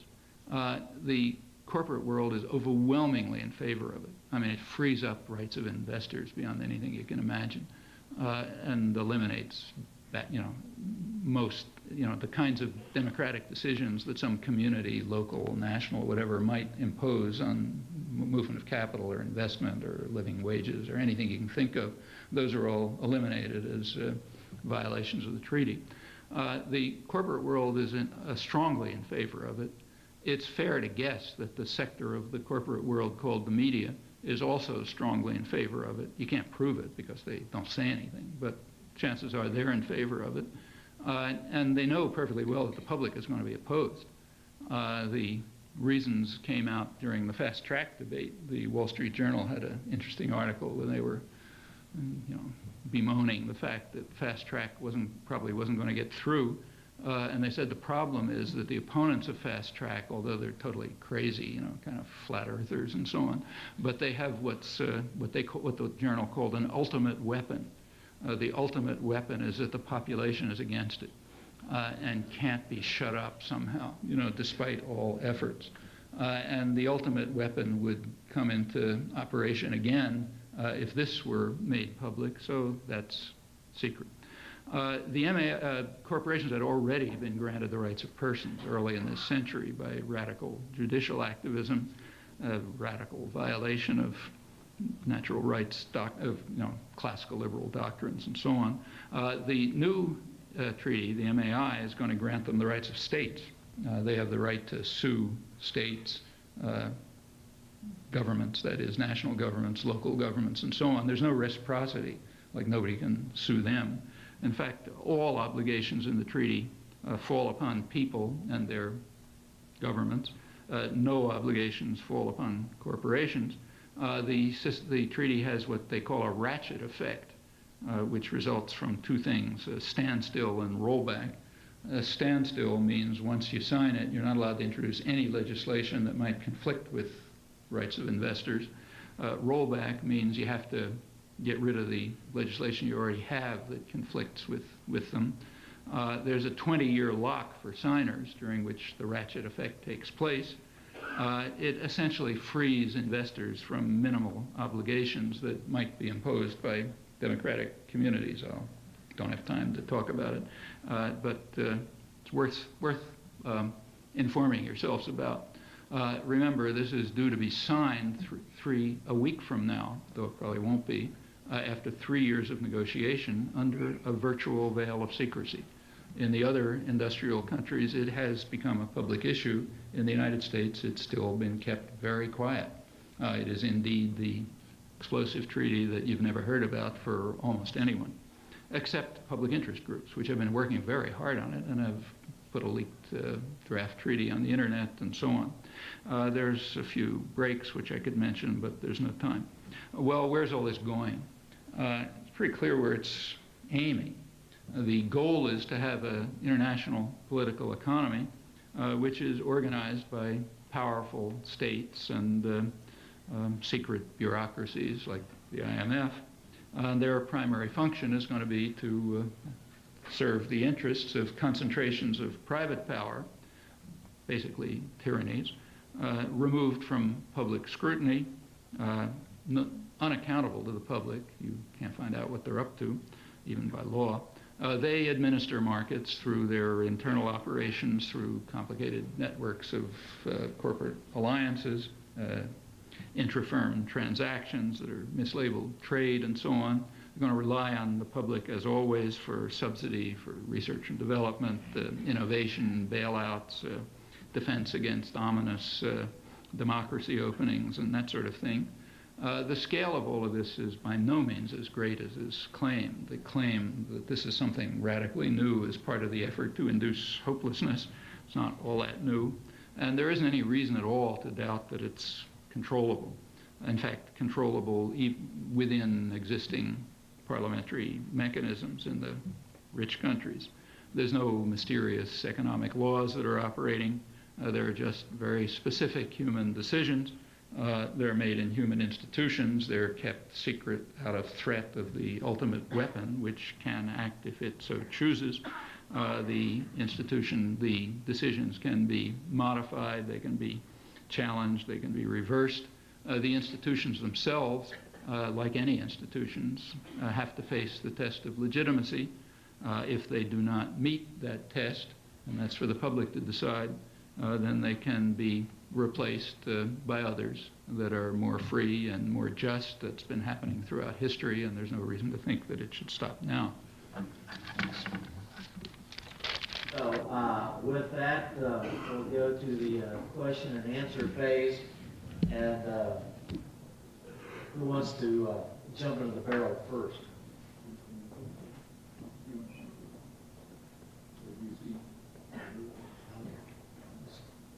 Any technique for doing this? Or? This is totally unorganized. Okay. The last thing we want to have is organization. Tom, why don't you pick people since you can see them? First hand, I saw. And somebody else on the other, somebody on the other side? Is there somebody on the other side? I think you accurately termed what's going on as class warfare, and you've also accurately identified the motivation and leadership of, I guess, our opponents, as you would say, in that warfare. For instance, Littman, the Trilateral Commission, even Gingrich and Reagan. I was wondering who, the motivation for us is obvious, our own survival and betterment of our lives, but who would you say, I guess, the leadership and ideology, at least in terms of being truly liberatory forces in our lives, what kind of forces do you see going on today in terms of the movement of ideas and even action? Well, there's a huge public agitation over all these things. I mean, take fast track. Up until very recently, every president had fast track authority. Okay, that lapsed for rather briefly, and the Clinton administration argued correctly that it was just trying to reinstitute what had always existed. Fast track is radically undemocratic. Up until quite recently, it was never challenged. This time it was challenged so strongly by the ultimate weapon that they couldn't ram it through. Well, that's a reflection of the fact that there's been a change in mentality and understanding. There is a crisis of democracy. People are more involved, more interested, more concerned, more distrustful. It's kind of, almost instinctive. It's unorganized. It's part of a big cultural change in the country that's taken place since the 60s, which is quite far-reaching. I mean, it extends to all sorts of things, like, if you look at the big popular movements, which have really had an effect on the society, they actually are not from the 60s, they're from later, like the feminist movement, or the environmental movements, or the human rights movements, and so on and so forth. These are all post-60s. But they kind of grew out of that, and they've just extended all over the place, and they've changed the way people think about things. And so much so that, for example, a provision that was always just there without anybody questioning it, namely the president does whatever he feels like and doesn't tell anybody, is now challenged, and challenged so much they can't ram it through. Well, that's the result of lots of effort and agitation. Some of it's organized, but not much. Most of it's a very chaotic society, and there isn't much in the way of the structure of organization. The reason it broke through in Canada and not here is primarily because they have an active labor movement, and with offshoots, including a political, kind of an umbrella political organization that brings together a lot of activist groups. We don't have that here. The labor movement has been under harsh attack since the 50s, and it's had an effect. Same reason why they have health insurance, national health programs, and we don't. It's a lot of things like that. But the forces are there. As to the right ideas, well, I have my ideas, I have yours, but I think the main thing we ought to be asking ourselves is, one thing that has to be done is to defend, I think, is to defend the social contract that had been gained. And there have been big gains. Like now, it's a problem to defend the limited health protection system we have. But remember, 40 years ago, that wasn't a problem because there was no system. Okay? In fact, struggles today can start from a higher level because there have been gains. So the first thing to do is protect the gains. The next thing to do is to extend them. And the third thing to do is to ask about the legitimacy of the institutions that are carrying this out. I mean, why should we agree to have private tyrannies that are granted any rights at all? Here let me say something critical of critics of the MAI, myself included. I too criticize the treaty because it gives corporations too many rights, which it does. But in the case of say kings or slave owners or party dictatorships or whatever, the right, it's not correct. It's inappropriate to say that they're granted too many rights. The question is why they should have any rights. You can ask them to become more benevolent, but that's not the right. And sometimes, pleading with the king to become more benevolent works, but that's really not the basic question. The question is why authority should be vested in the hands of unaccountable concentrations of power, which are internally tyrannical and have been granted incredible rights just by courts. Why should they have those rights at all? Why shouldn't they be under democratic control and accountable to the public, run by their workforce, accountable to communities, and so on? Those are not particularly radical ideas, I should say. That's mainstream American thought. That was the main. These were the major mainstream ideas, for example, of the American labor movement right through the 19th century, that those who work in the mills should own them. This was, the Republican Party 150 years ago, its slogan was that wage labor is not very different from chattel slavery. You could read editorials in the New York Times after the Civil War saying that well, we've gotten rid of chattel slavery, but now we're introducing wage slavery, which isn't all that different. This stuff is as American as apple pie. You don't need foreign agitators or anything else. And these are healthy elements of the tradition, roots back in the Enlightenment and classical liberalism. We should revive them and adapt them to present circumstances. I think that's the long-term test. But, that's my view. You've got to figure out your view.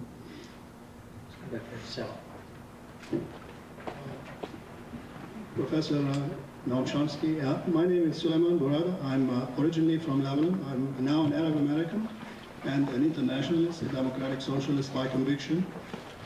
Since I came to this country, I have been puzzled, almost completely puzzled by the distorted view of the news media in this country about the true nature of the conflict in the Middle East and the role of the United States in the Middle East, as well as around the world, but particularly in the Middle East, because I came from the Middle East and I witnessed the true nature of the struggle in the Middle East. Could you please shed some light on the subject matter and, in your opinion, tell us what the American public should know and what can be done by labor and the American people in pursuance of justice in the Middle East? Well, Middle East is a lot of different conflicts. And the main issue in the Middle East about the United States and the Middle East since the Second World War has been pretty straightforward. The Middle East happens to contain the world's cheapest and most abundant energy reserves. And since the Second World War, the United States has been determined to control them. That's kind of like, I once called it axiom 1 of U.S. foreign policy, which isn't far from true.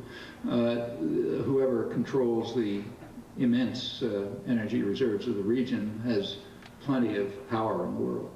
And the U.S. in effect tried to extend the Monroe Doctrine to the Middle East after World War II. And that's sort of the core of U.S. policy. And most other things kind of flow from it in one way or another. Then come plenty of other conflicts. I mean, the major issue that reaches the public on the Middle East has to do with the Israel-Arab conflict. Especially since 1967, Israel's been essentially an appendage to the United States. It's what the Nixon administration called one of the cops on the beat that helps control the population of the region and make sure they don't do anything funny. Other cops on the beat at the time were were Iran under the Shah, Turkey, Pakistan, mainly non-Arab countries. The idea is that they are better at suppressing and killing Arabs. So the way the system was supposed to be run, the oil resources themselves were to be controlled by weak, tyrannical states, what the British used to call an Arab facade when they were running the region, behind which the British would exert real control. So the family dictatorships of the Gulf, they can sort of manage the resources, but they got to be protected from their own populations. I mean, the people of the Middle East have funny ideas too. A lot of them don't understand why all the resources and wealth of that region should flow to wealthy Westerners, and not to them, And you have to have forces around that beat those funny ideas out of their head. Like maybe they'll have democracy openings and things. And that's what the local cops on the beat are for. And they were always in alliance, like there was an close alliance between Saudi Arabia, Israel, and Iran during the period of the Shah, with the U.S. in the background. A lot of active local politics there kind of reflects this structure. So take this thing called the peace process in the Middle East. I mean, it's a kind of a peace process, but when South Africa imposed the Bantustan program in the early 60s, that was a peace process too. They set up black states run by black people, called Transkei and so on and so forth. In fact, if the U.S. had openly backed that, it would have been called a peace process, as much as good a reason to be called a peace process as this one. If you want to know what this peace process is, just look at the writings of people who support it. Like, for example, Anthony Lewis again. I mean, he's a good choice because he's at the kind of dissident extreme of the American press. So, therefore, you learn something. He had an article about a week ago, which was the standard article denouncing the Netanyahu government in Israel for undermining the peace process and talking about I forget his exact words, but the stunning honesty of the old soldier Rabin, who recognized that the solution to the problem is to grant the Palestinians, here I'm virtually this close to a quote, a viable state, tiny, poor, controlled by Israel, but their own.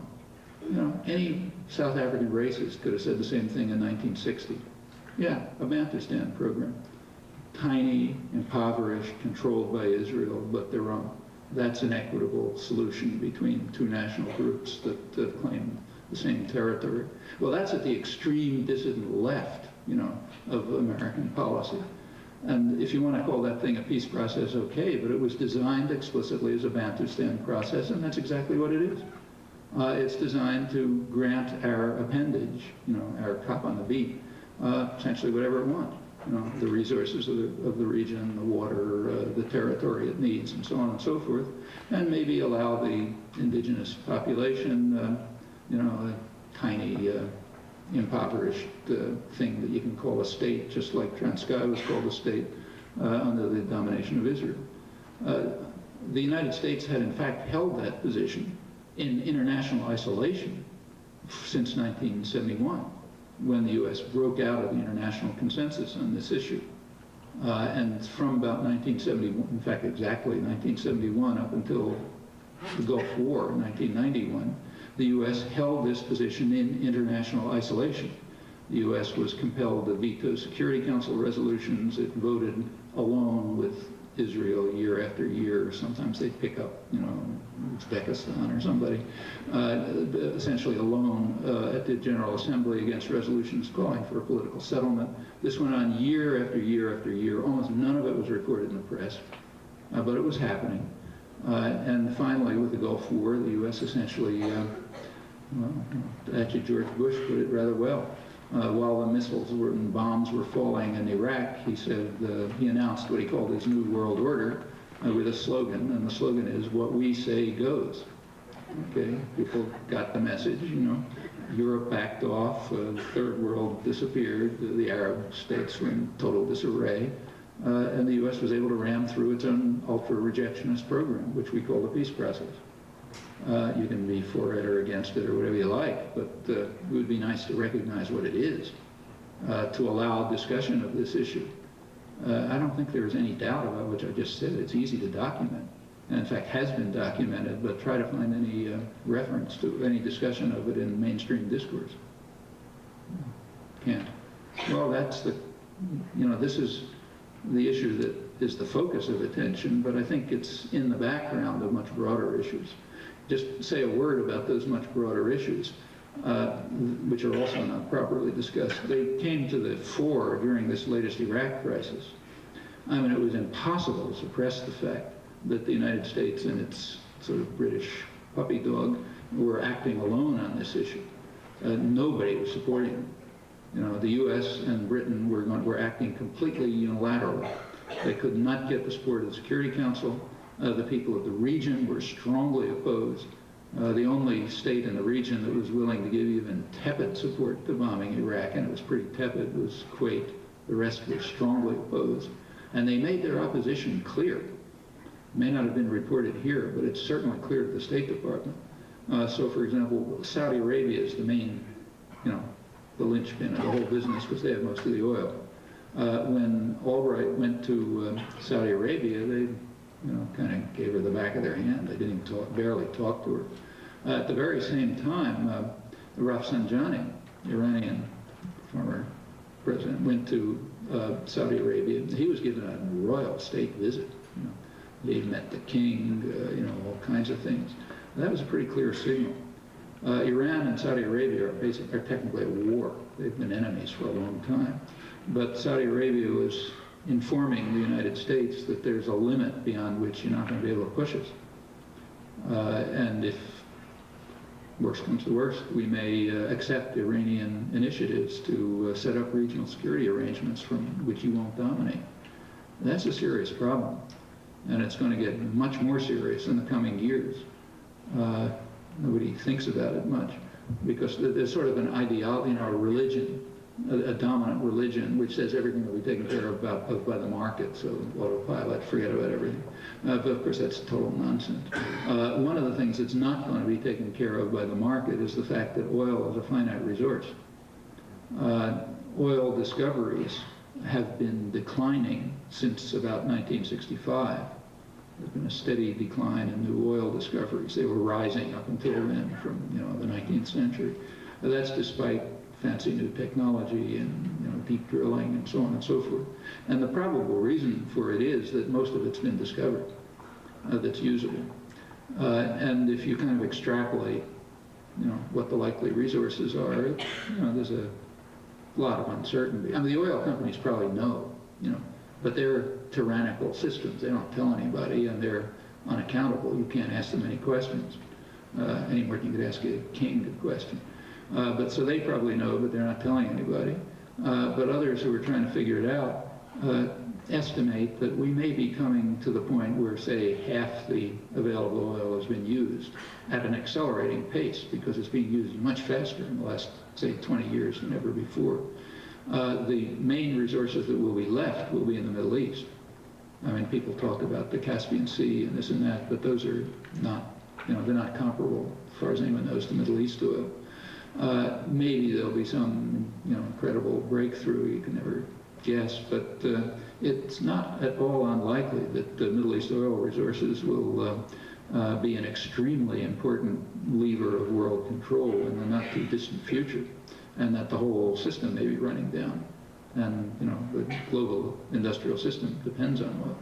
Now that could have awesome consequences. But there isn't much thinking about it, as far as I know, maybe outside the oil companies.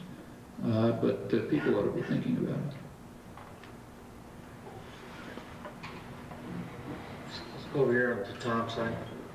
How you doing, Dr. Chomsky? In one of my graduate courses, I came across a book, Francis Fukuyama's book, The End of History, where his basic premise is that democratic liberalism and free market principles was the last philosophical and evolutionary apex of mankind. And my core emphasis is basically the free market, and incompatibility is there, and a strong correlation between the state and investors. You hear a lot about Dick Armey, Trenton Lott, Newt Gingrich talk about, the promises of the free market. We know they're dependent on public subsidies via the taxpayers. And I wanted to know, why should we accept, when investments go wrong with the inconsistencies of the free market, that we have to pay for the bailout for not here at home, but else worldwide? Yeah. My perfect case study is the East Asian bank crisis. Say Indonesia. Right. That's a fair question. The only, criticism I have to make about the way the question is formulated is it presupposes, or seems to presuppose, that there is something like a free market. And that's an illusion. Rich people would never permit a free market. Ideologists like Fukuyama can talk about it if they want, that's fine. But in the real world, it doesn't happen. If you look at their own examples, like Alan Greenspan's examples, the internet, computers, transistors, etc., you see case by case that it's a totally different story. But what about the bailouts? Let's take Indonesia. Now, there's a debate, which is an interesting case. Indonesia is so far not quite accepting the IMF terms. It's the current bailout figure is something like $30 or $40 billion. Well, everybody in the IMF knows exactly where they can get $30 or $40 billion without going into your pocket. Indonesia is a family-owned business. Ever since 1965, there was a military coup supported and backed by the United States. It led to the biggest massacre since the Holocaust. The U.S., about 500,000 to 1 million people were murdered in a couple of months, mostly landless peasants. It was greeted with unrestrained euphoria in the United States. They were so happy about it, they couldn't even keep quiet. This whole episode has disappeared from history because it's just too embarrassing. But if you look at the New York Times and so on, they were just totally gleeful as the blood was flowing. And it was the Time magazine talked about the boiling bloodbath, and the New York Times about the staggering mass slaughter, and they were cheering it. They were saying, praising the American government for having kept its own role in the background so as not to embarrass the moderate Suharto and generals who were leading it. And it's an amazing episode. Actually, I reviewed it in print if you're interested. But ever since then, Suharto has been the darling of the West. He invaded East Timor, killed a couple 100,000 people. He tells us himself that in his autobiography that they left in the 1980s in Indonesia. He left, I forget how many he said, something like 10,000 corpses of Indonesians in Indonesia, just as leave them scattered around to be warnings to others, and he's not particularly secret about it. Meanwhile, he and his family just took over the country. And it's a rich country, and there's plenty of resources. It was opened up to foreign investment, and the only impediment to it was the robbery of the Suharto family and their cronies. Well, you want to get 30 or 40 billion dollars right in Indonesia, you know, easy enough. Just go to the family that owns the country.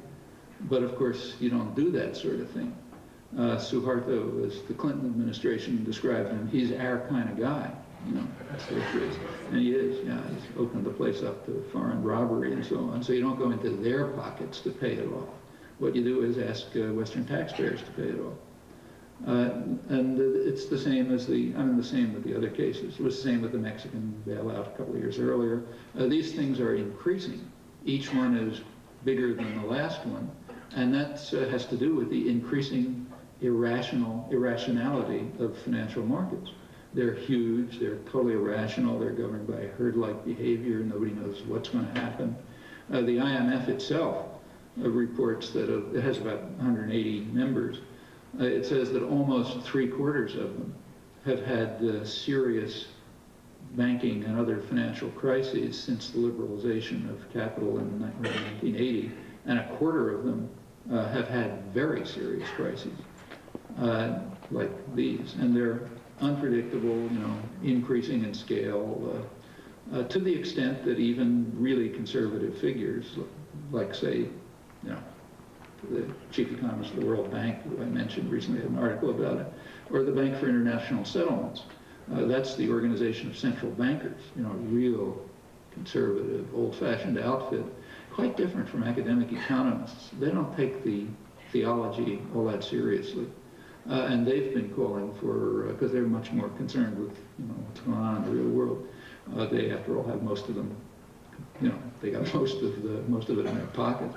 And they've been calling for some kind of regulation of financial markets for years to try to stop this. But why should we pay? Well, of course we shouldn't, you know. And remember, it's not just we that pay. I mean, the people who really pay are the people of those countries. I mean, we pay some, you know, but they pay with their lives and their blood. That was true in Mexico, it's true in East Asia, and so on. I mean, basically what the IMF is doing is trying to, I mean, the IMF is not an independent institution. It's mainly under U.S. control on other powerful countries to some extent.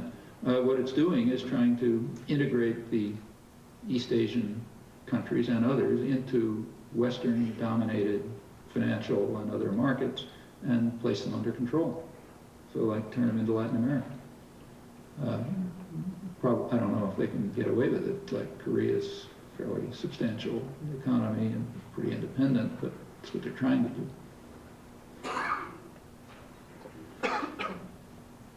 Let's go back here.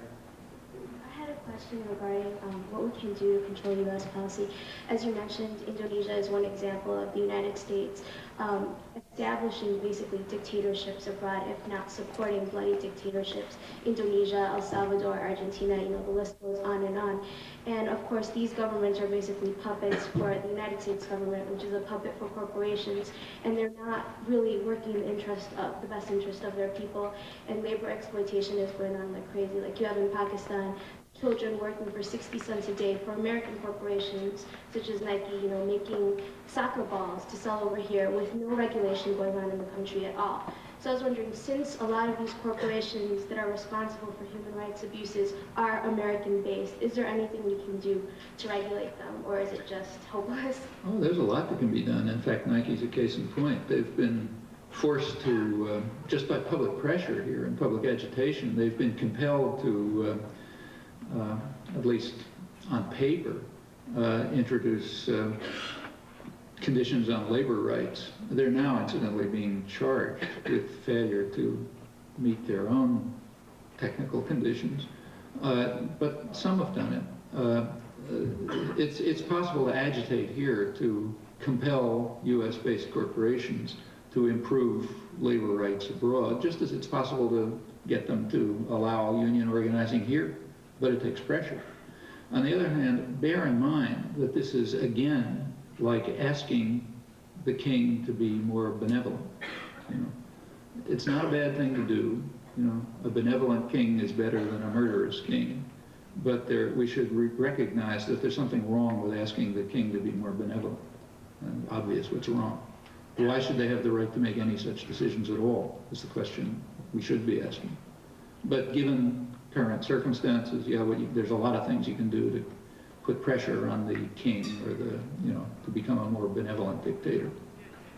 And it's being done. I mean, there are very good groups that are, in fact, there's a labor rights group here in the United States, grew out of the unions, which has done a lot of exposure of working conditions in the third world.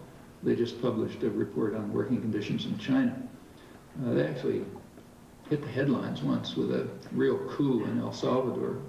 Actually even made 60 Minutes. The group pretended to be a group of business. They sent some delegates down there who were pretending to be U.S. businessmen who wanted to establish a business in El Salvador. So they went to the American Embassy, which is in charge of supporting, business investment, and they told them, yeah, we would like to establish a business. I don't know what they're going to do, make paper bags or something or other. And they wanted to know, what kind of support can you give us, and is this a good place to invest, and that sort of thing. And they were taken into the offices of the appropriate part of the embassy, where the embassy official explained to them that El Salvador was a great place to do business. For one thing, they didn't have to worry about unions because they had a computerized system already in which any worker who was ever involved in union activities was listed and could be blackballed and keep him off and so on and so forth. And he went on, explaining why it's such a terrific place to do business. Well, unfortunately for him, they had a hidden microphone. So all this stuff was on tape, it was played. And it, certain degree of publicity, it did impose some conditions on U.S. investors. How much, I don't know. Same has been going on in Guatemala, shirt manufacturers and others, like in South Africa, it had some effect. The Sullivan law, these things have some effect, and they're certainly worth doing, but they're, they are not the core of the problem. They're always going to arise in some other form as long as you have unaccountable tyrannical systems that are making the decisions. Hey, Tom, back over here.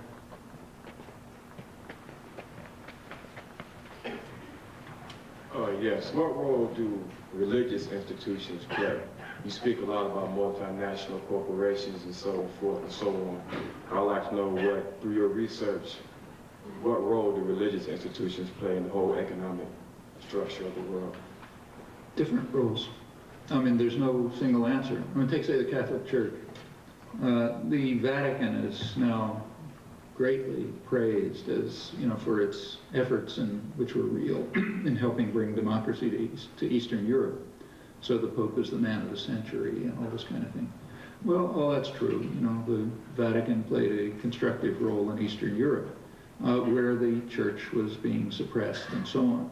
In the very same years, this tells you something about ourselves, in the 1980s, the church in Central America was suffering far worse oppression than in Eastern Europe. In Poland, for example, one priest was killed by the police. The killers were immediately apprehended, jailed, long sentences and so on.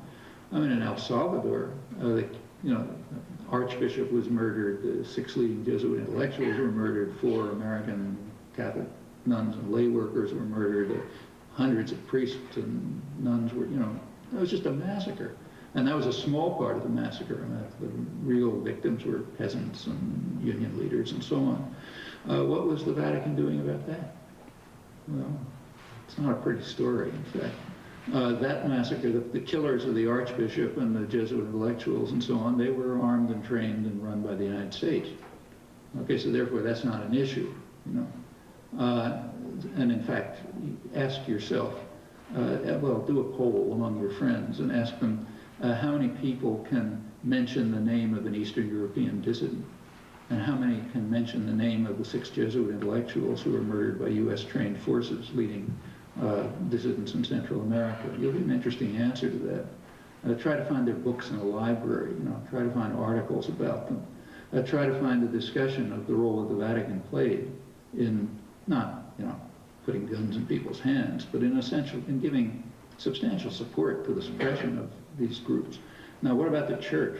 Well, a lot of the popular movements in Central America, a big galvanizing element was in fact the church. A good part of it came out of liberation theology.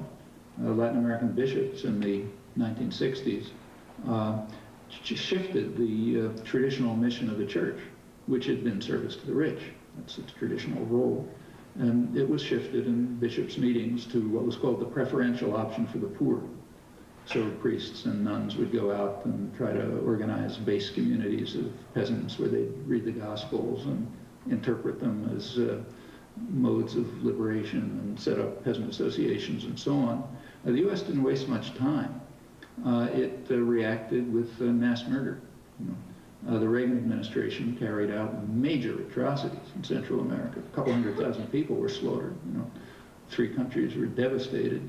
The church was one of the main victims. The fact that the decade began with the murder of an archbishop and ended with the murder of 6 leading Jesuit intellectuals, it's kind of symbolic, killed by essentially the same hands. So the church was on both sides. You can't answer the question, what was the church? What's the role of the church? Well, different roles. The elements of the church in Central and all of Latin America played an extremely courageous and honorable role, and many of them paid for it with their lives, at our hands, I should say. But other parts of the church behaved differently, including, with regard to Latin America, the Vatican, which essentially undermined liberation theology, while indeed supporting freedom in Poland. Let's come back here to Sally. Do you see any parallels between NAFTA and other free trade agreements in Latin America, like CARICOM and Mercosur and Well, Mercosur is a internal Latin, it's the southern cone. Southern countries of Latin America formed their own regional alliance. The United States is not very happy about that. I mean, any regional alliance is always undermines free trade. I mean, it's giving support to, it has rules of origin and preferential treatment for insiders as distinct from outsiders and so on. And the United States would undoubtedly like to extend, NAFTA-style agreements to undermine things like Mercosur, which is to some extent a competing alliance. Does not want to have an independent South America. The United States does not have a free hand in South America. I mean, Europe is interested, Japan is interested, there's plenty of other investment. And there's a conflict as to, and they've got, their own interests. So it's complex. We have time for one more question, and let's go back here. I've been interested by what you've been talking about not sort of appealing to kings to be more benign. And I wonder if you could talk a little bit about what are some concrete steps we could take to take the more systemic approach that you obviously favor, and certainly I would favor as well. What can we do to get at the core of it, given how much the people of this country have bought into so many of the models which at best say we should appeal to the benevolence of the rulers? That's what organizing and activism is about, to try to get people to understand that their best interest does not lie in accepting theologies and doctrines and passivity and submission and subordination and so on. I mean, hierarchical, illegitimate societies have always existed, and they usually have public acquiescence. So like slaves weren't revolting all the time. I mean, there were slave revolts. But much of the time, slaves accepted their condition, and tried to improve their lives within that condition. Okay, people who didn't accept that led slave revolts. And the same is true of every other form of oppression, from the worst, across the range. I mean, take a totally different issue. Take the subordination of women in patriarchal societies, like every society we know. Largely it persists because women accepted it. I mean, they may have accepted it out of fear, or maybe because they couldn't think of an alternative, but somehow or other they internalized it. they internalized the oppression. When they stopped internalizing it, yeah, you got a challenge to it. And that's exactly the role of people who want to think about illegitimate structures and get other people to think about them. It happens all the time. It's nothing, you know, it's not like something kind of from outer space. We've all seen it happen in our own recent lifetimes in many areas. And there's no reason that I can see why we shouldn't have the insight into reality that say, like where I live in eastern Massachusetts, which is kind of like the center of early industrial revolution.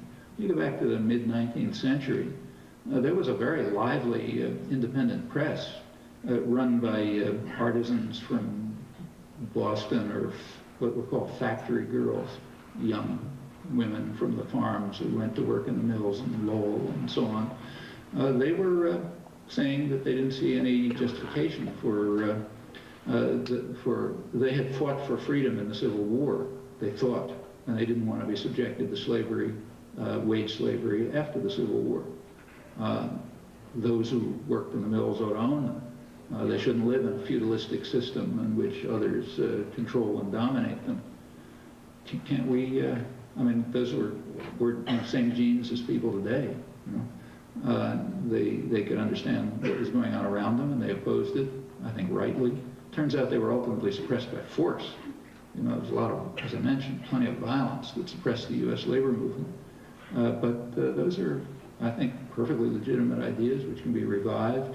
You know, I don't even regard them as particularly radical. You know, they're kind of like commonsensical, which is why they keep cropping up all over the time, all the time. And it's exactly the, I mean, you know, anyone who's interested in these issues has precisely the task that's more or less implicit in your question. Get people to think about them, to decide whether they want to accept the subordination, whether they want to believe the doctrines, or whether they want to challenge them. And if they do, there are lots of ways to do it. I mean, we have options open to us that people don't have in other countries. I mean, when the landless workers movement in Brazil, say, you know, huge movement of people who, hundreds of thousands of people who are trying to get land, which is very highly concentrated, and they live in miserable conditions. When they try to take unused land, they're likely to get murdered. I mean, it happens all the time.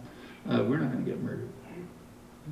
We have a tremendous amount of privilege and freedom, which has been won. You know, it wasn't granted, it was won. But it's there, and it gives you opportunities that very few people in the world have. So there's a lot that you can do. Thank you, Professor Chomsky.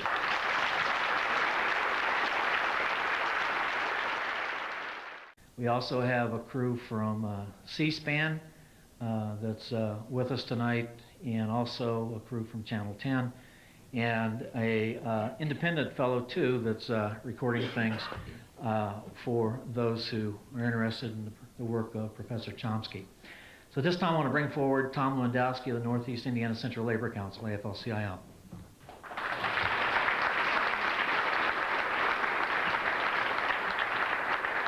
Thanks, Mark. I wasn't expected to be introduced in such flowery terms, but thank you anyway. This is kind of a strange turn of events. We've had a lot of people who bought tickets and say, how is it that you got Noam Chomsky to come to Fort Wayne? And there's a little bit of a story here, and it goes back to, I think, what we're all about in this room, every one of us. Let me explain. The Central Labor Council is the AFL-CIO from Northeast Indiana. There are 91 unions who voluntarily joined the Central Labor Council. Our mission statement is to organize in the community to promote social justice for all working people. It's a broad mission, one that we consider a license to raise hell.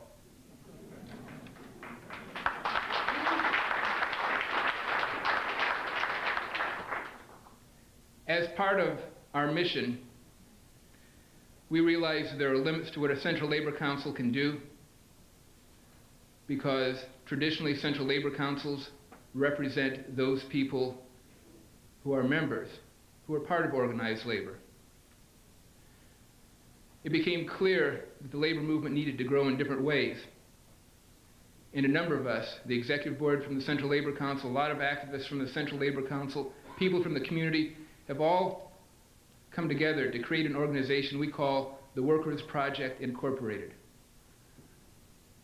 Our goal is to find ways to represent the unrepresented workers, to recreate the social contract that has been destroyed in recent years.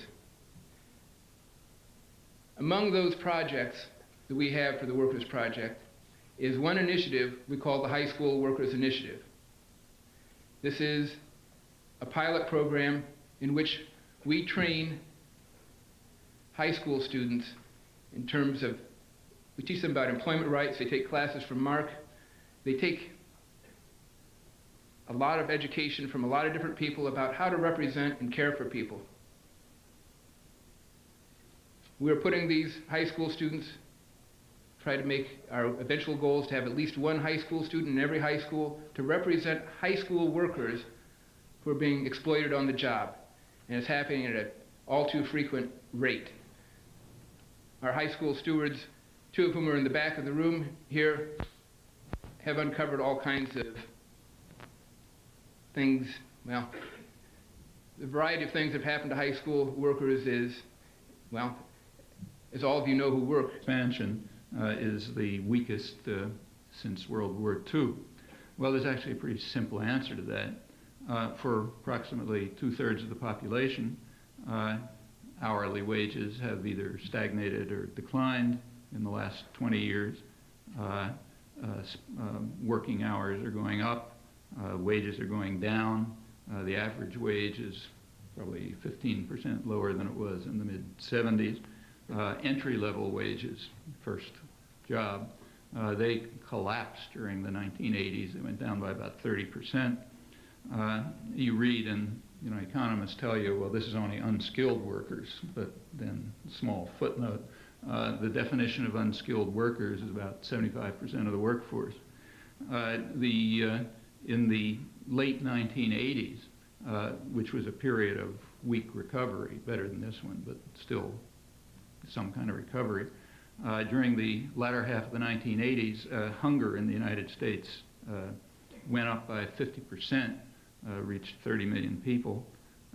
You go back to around 1980, the United States was more or less average, like other industrial countries, by measures like, say, child poverty or malnutrition, infant mortality, percentage of the population in prison, inequality, other standard quality of life measures.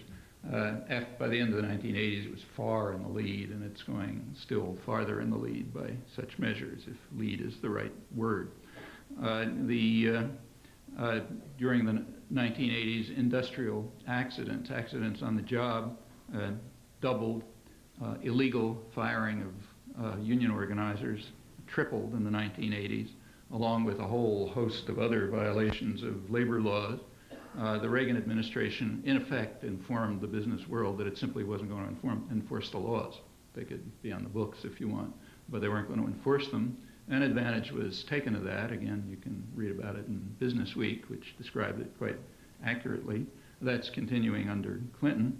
That's a big factor in the rising inequality, in the attack on wages, on incomes, and in fact, it's kind of recognized in the business pages of the New York Times, not the lead stories of the kind I read, where they describe what they call a treadmill economy, in which most people are going nowhere fast, with quite poor prospects because of such factors as unusually low productivity growth, low entry-level wages, and so on. Well, what about the boundless confidence of the smug, prosperous Americans? Well, you can learn about that from the New York Times, too. There's another front-page story with the title, Rehabilitation of Mourning in America. Mourning in America was the slogan that Reagan speechwriters gave him when he's riding off into the sunset and imitating John Wayne or something. So now there's a rehabilitation of mourning in America. And the story goes on to explain that things are really looking up. It's 1991, under the direction of the man who the international financial press christens the saintly Alan Greenspan, with due reverence. Well, that's the way things are supposed to be. Okay, you can ask yourself whether they are. Let's have a look at the way they are, beginning with the happy glow of the American boom and the fairy tale expansion. Well, it certainly has been a fairy tale for some sectors of the population, namely the business world. In fact, the story that I just quoted actually gives one example of the fairy tale economy, namely the stock market. And it's true that asset inflation is going through the roof and concerning plenty of economists. And that's a real benefit to the 1% of the population who own, of households who own half the stock, roughly comparable figures for other assets, or even the top 10% who own about 90% of them. If you throw in pension funds, you get a little redistribution of figures among the top fifth. For the rest of the population, it's essentially irrelevant. It's also pretty much irrelevant for the economy. That's another story. But for them, it's certainly been a fairy tale, especially the top 1%. In fact, it's been a fairy tale for the business world altogether. So year after year, you have reports of what they call dazzling, stupendous profit growth, breaking all records.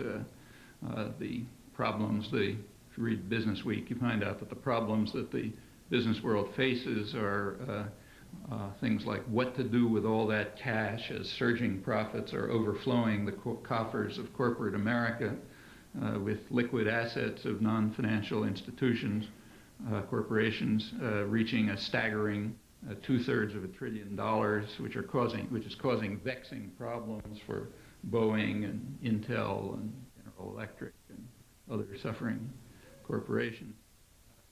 Undoubtedly, it's a fairy tale. Looking at the rest of us, since 1991 is in fact the post-war period. It's even below the quite anemic of the 1980s and the 90s, and well below the historical average since the Civil War, in fact the worst one on record. That's the fairy tale growth rate.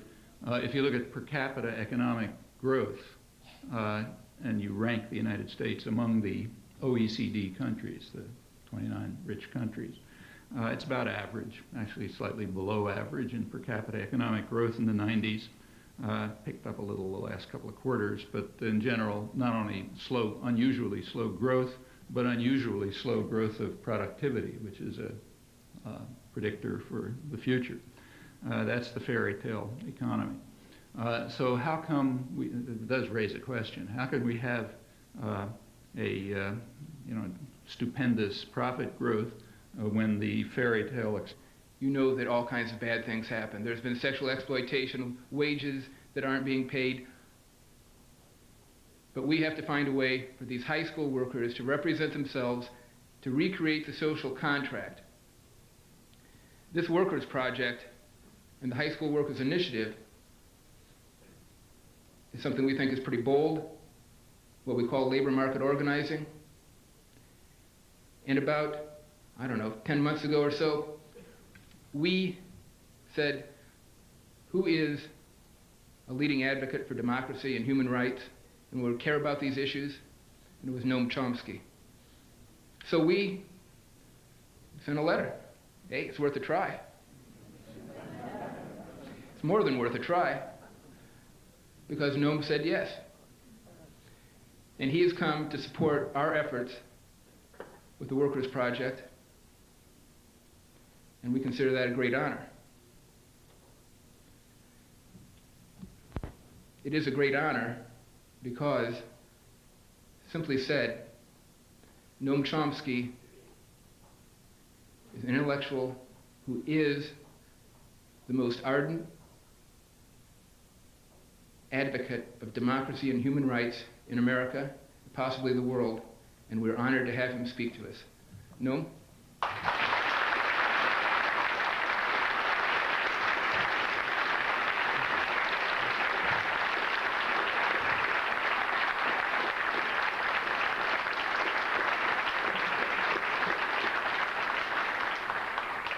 Thanks.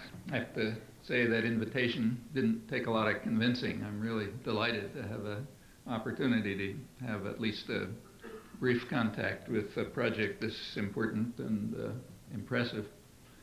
I want to say some things about the way the world is, the way we're taught the world is, and then about the way most people experience the world here, and even more so in countries that aren't as rich and full of advantages as this one, and then talk about why, how come things turn out like this, and towards the end, what are some of the plans that are now being laid, mostly in secrecy, to enhance a process which is quite injurious to the large majority of the people of the United States, and even more so elsewhere, which is why they're kept secret.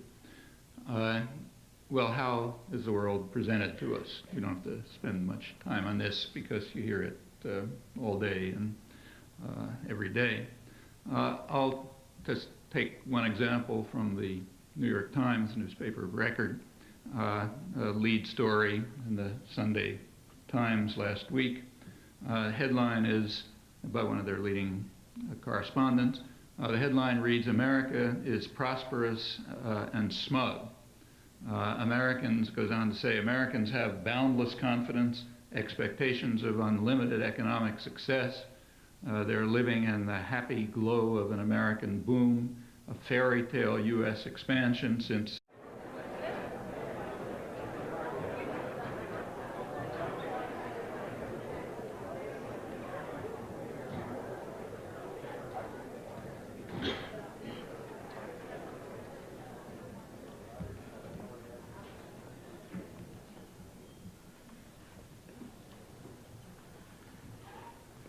Good evening.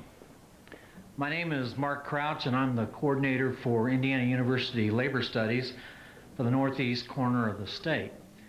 And I'm pleased to be here this evening to welcome all of you to Indiana Purdue at Fort Wayne for our special evening with Noam Chomsky. We're here tonight because we are trying to raise some funds for a very worthy cause. And you're going to hear more about that a little bit later. But I wanted to, first of all, let you all know what the schedule is for this evening. Professor Chomsky will be speaking directly for about an hour, and then we're going to go into a question and answer period of time. And we'll have a couple of folks who will be handling the microphones so folks can ask questions from the floor. And then when we're done with the question and answer period, for those of you who are of the mind to do so, we have a reception that'll be held at the Carpenters Local 262 Hall, which is a little ways down the road here. We've got maps for anybody who wants to come. And that too is part of our fundraising activities for the Workers Project. So you're all welcome to come there if you can afford the small price of a $25 ticket.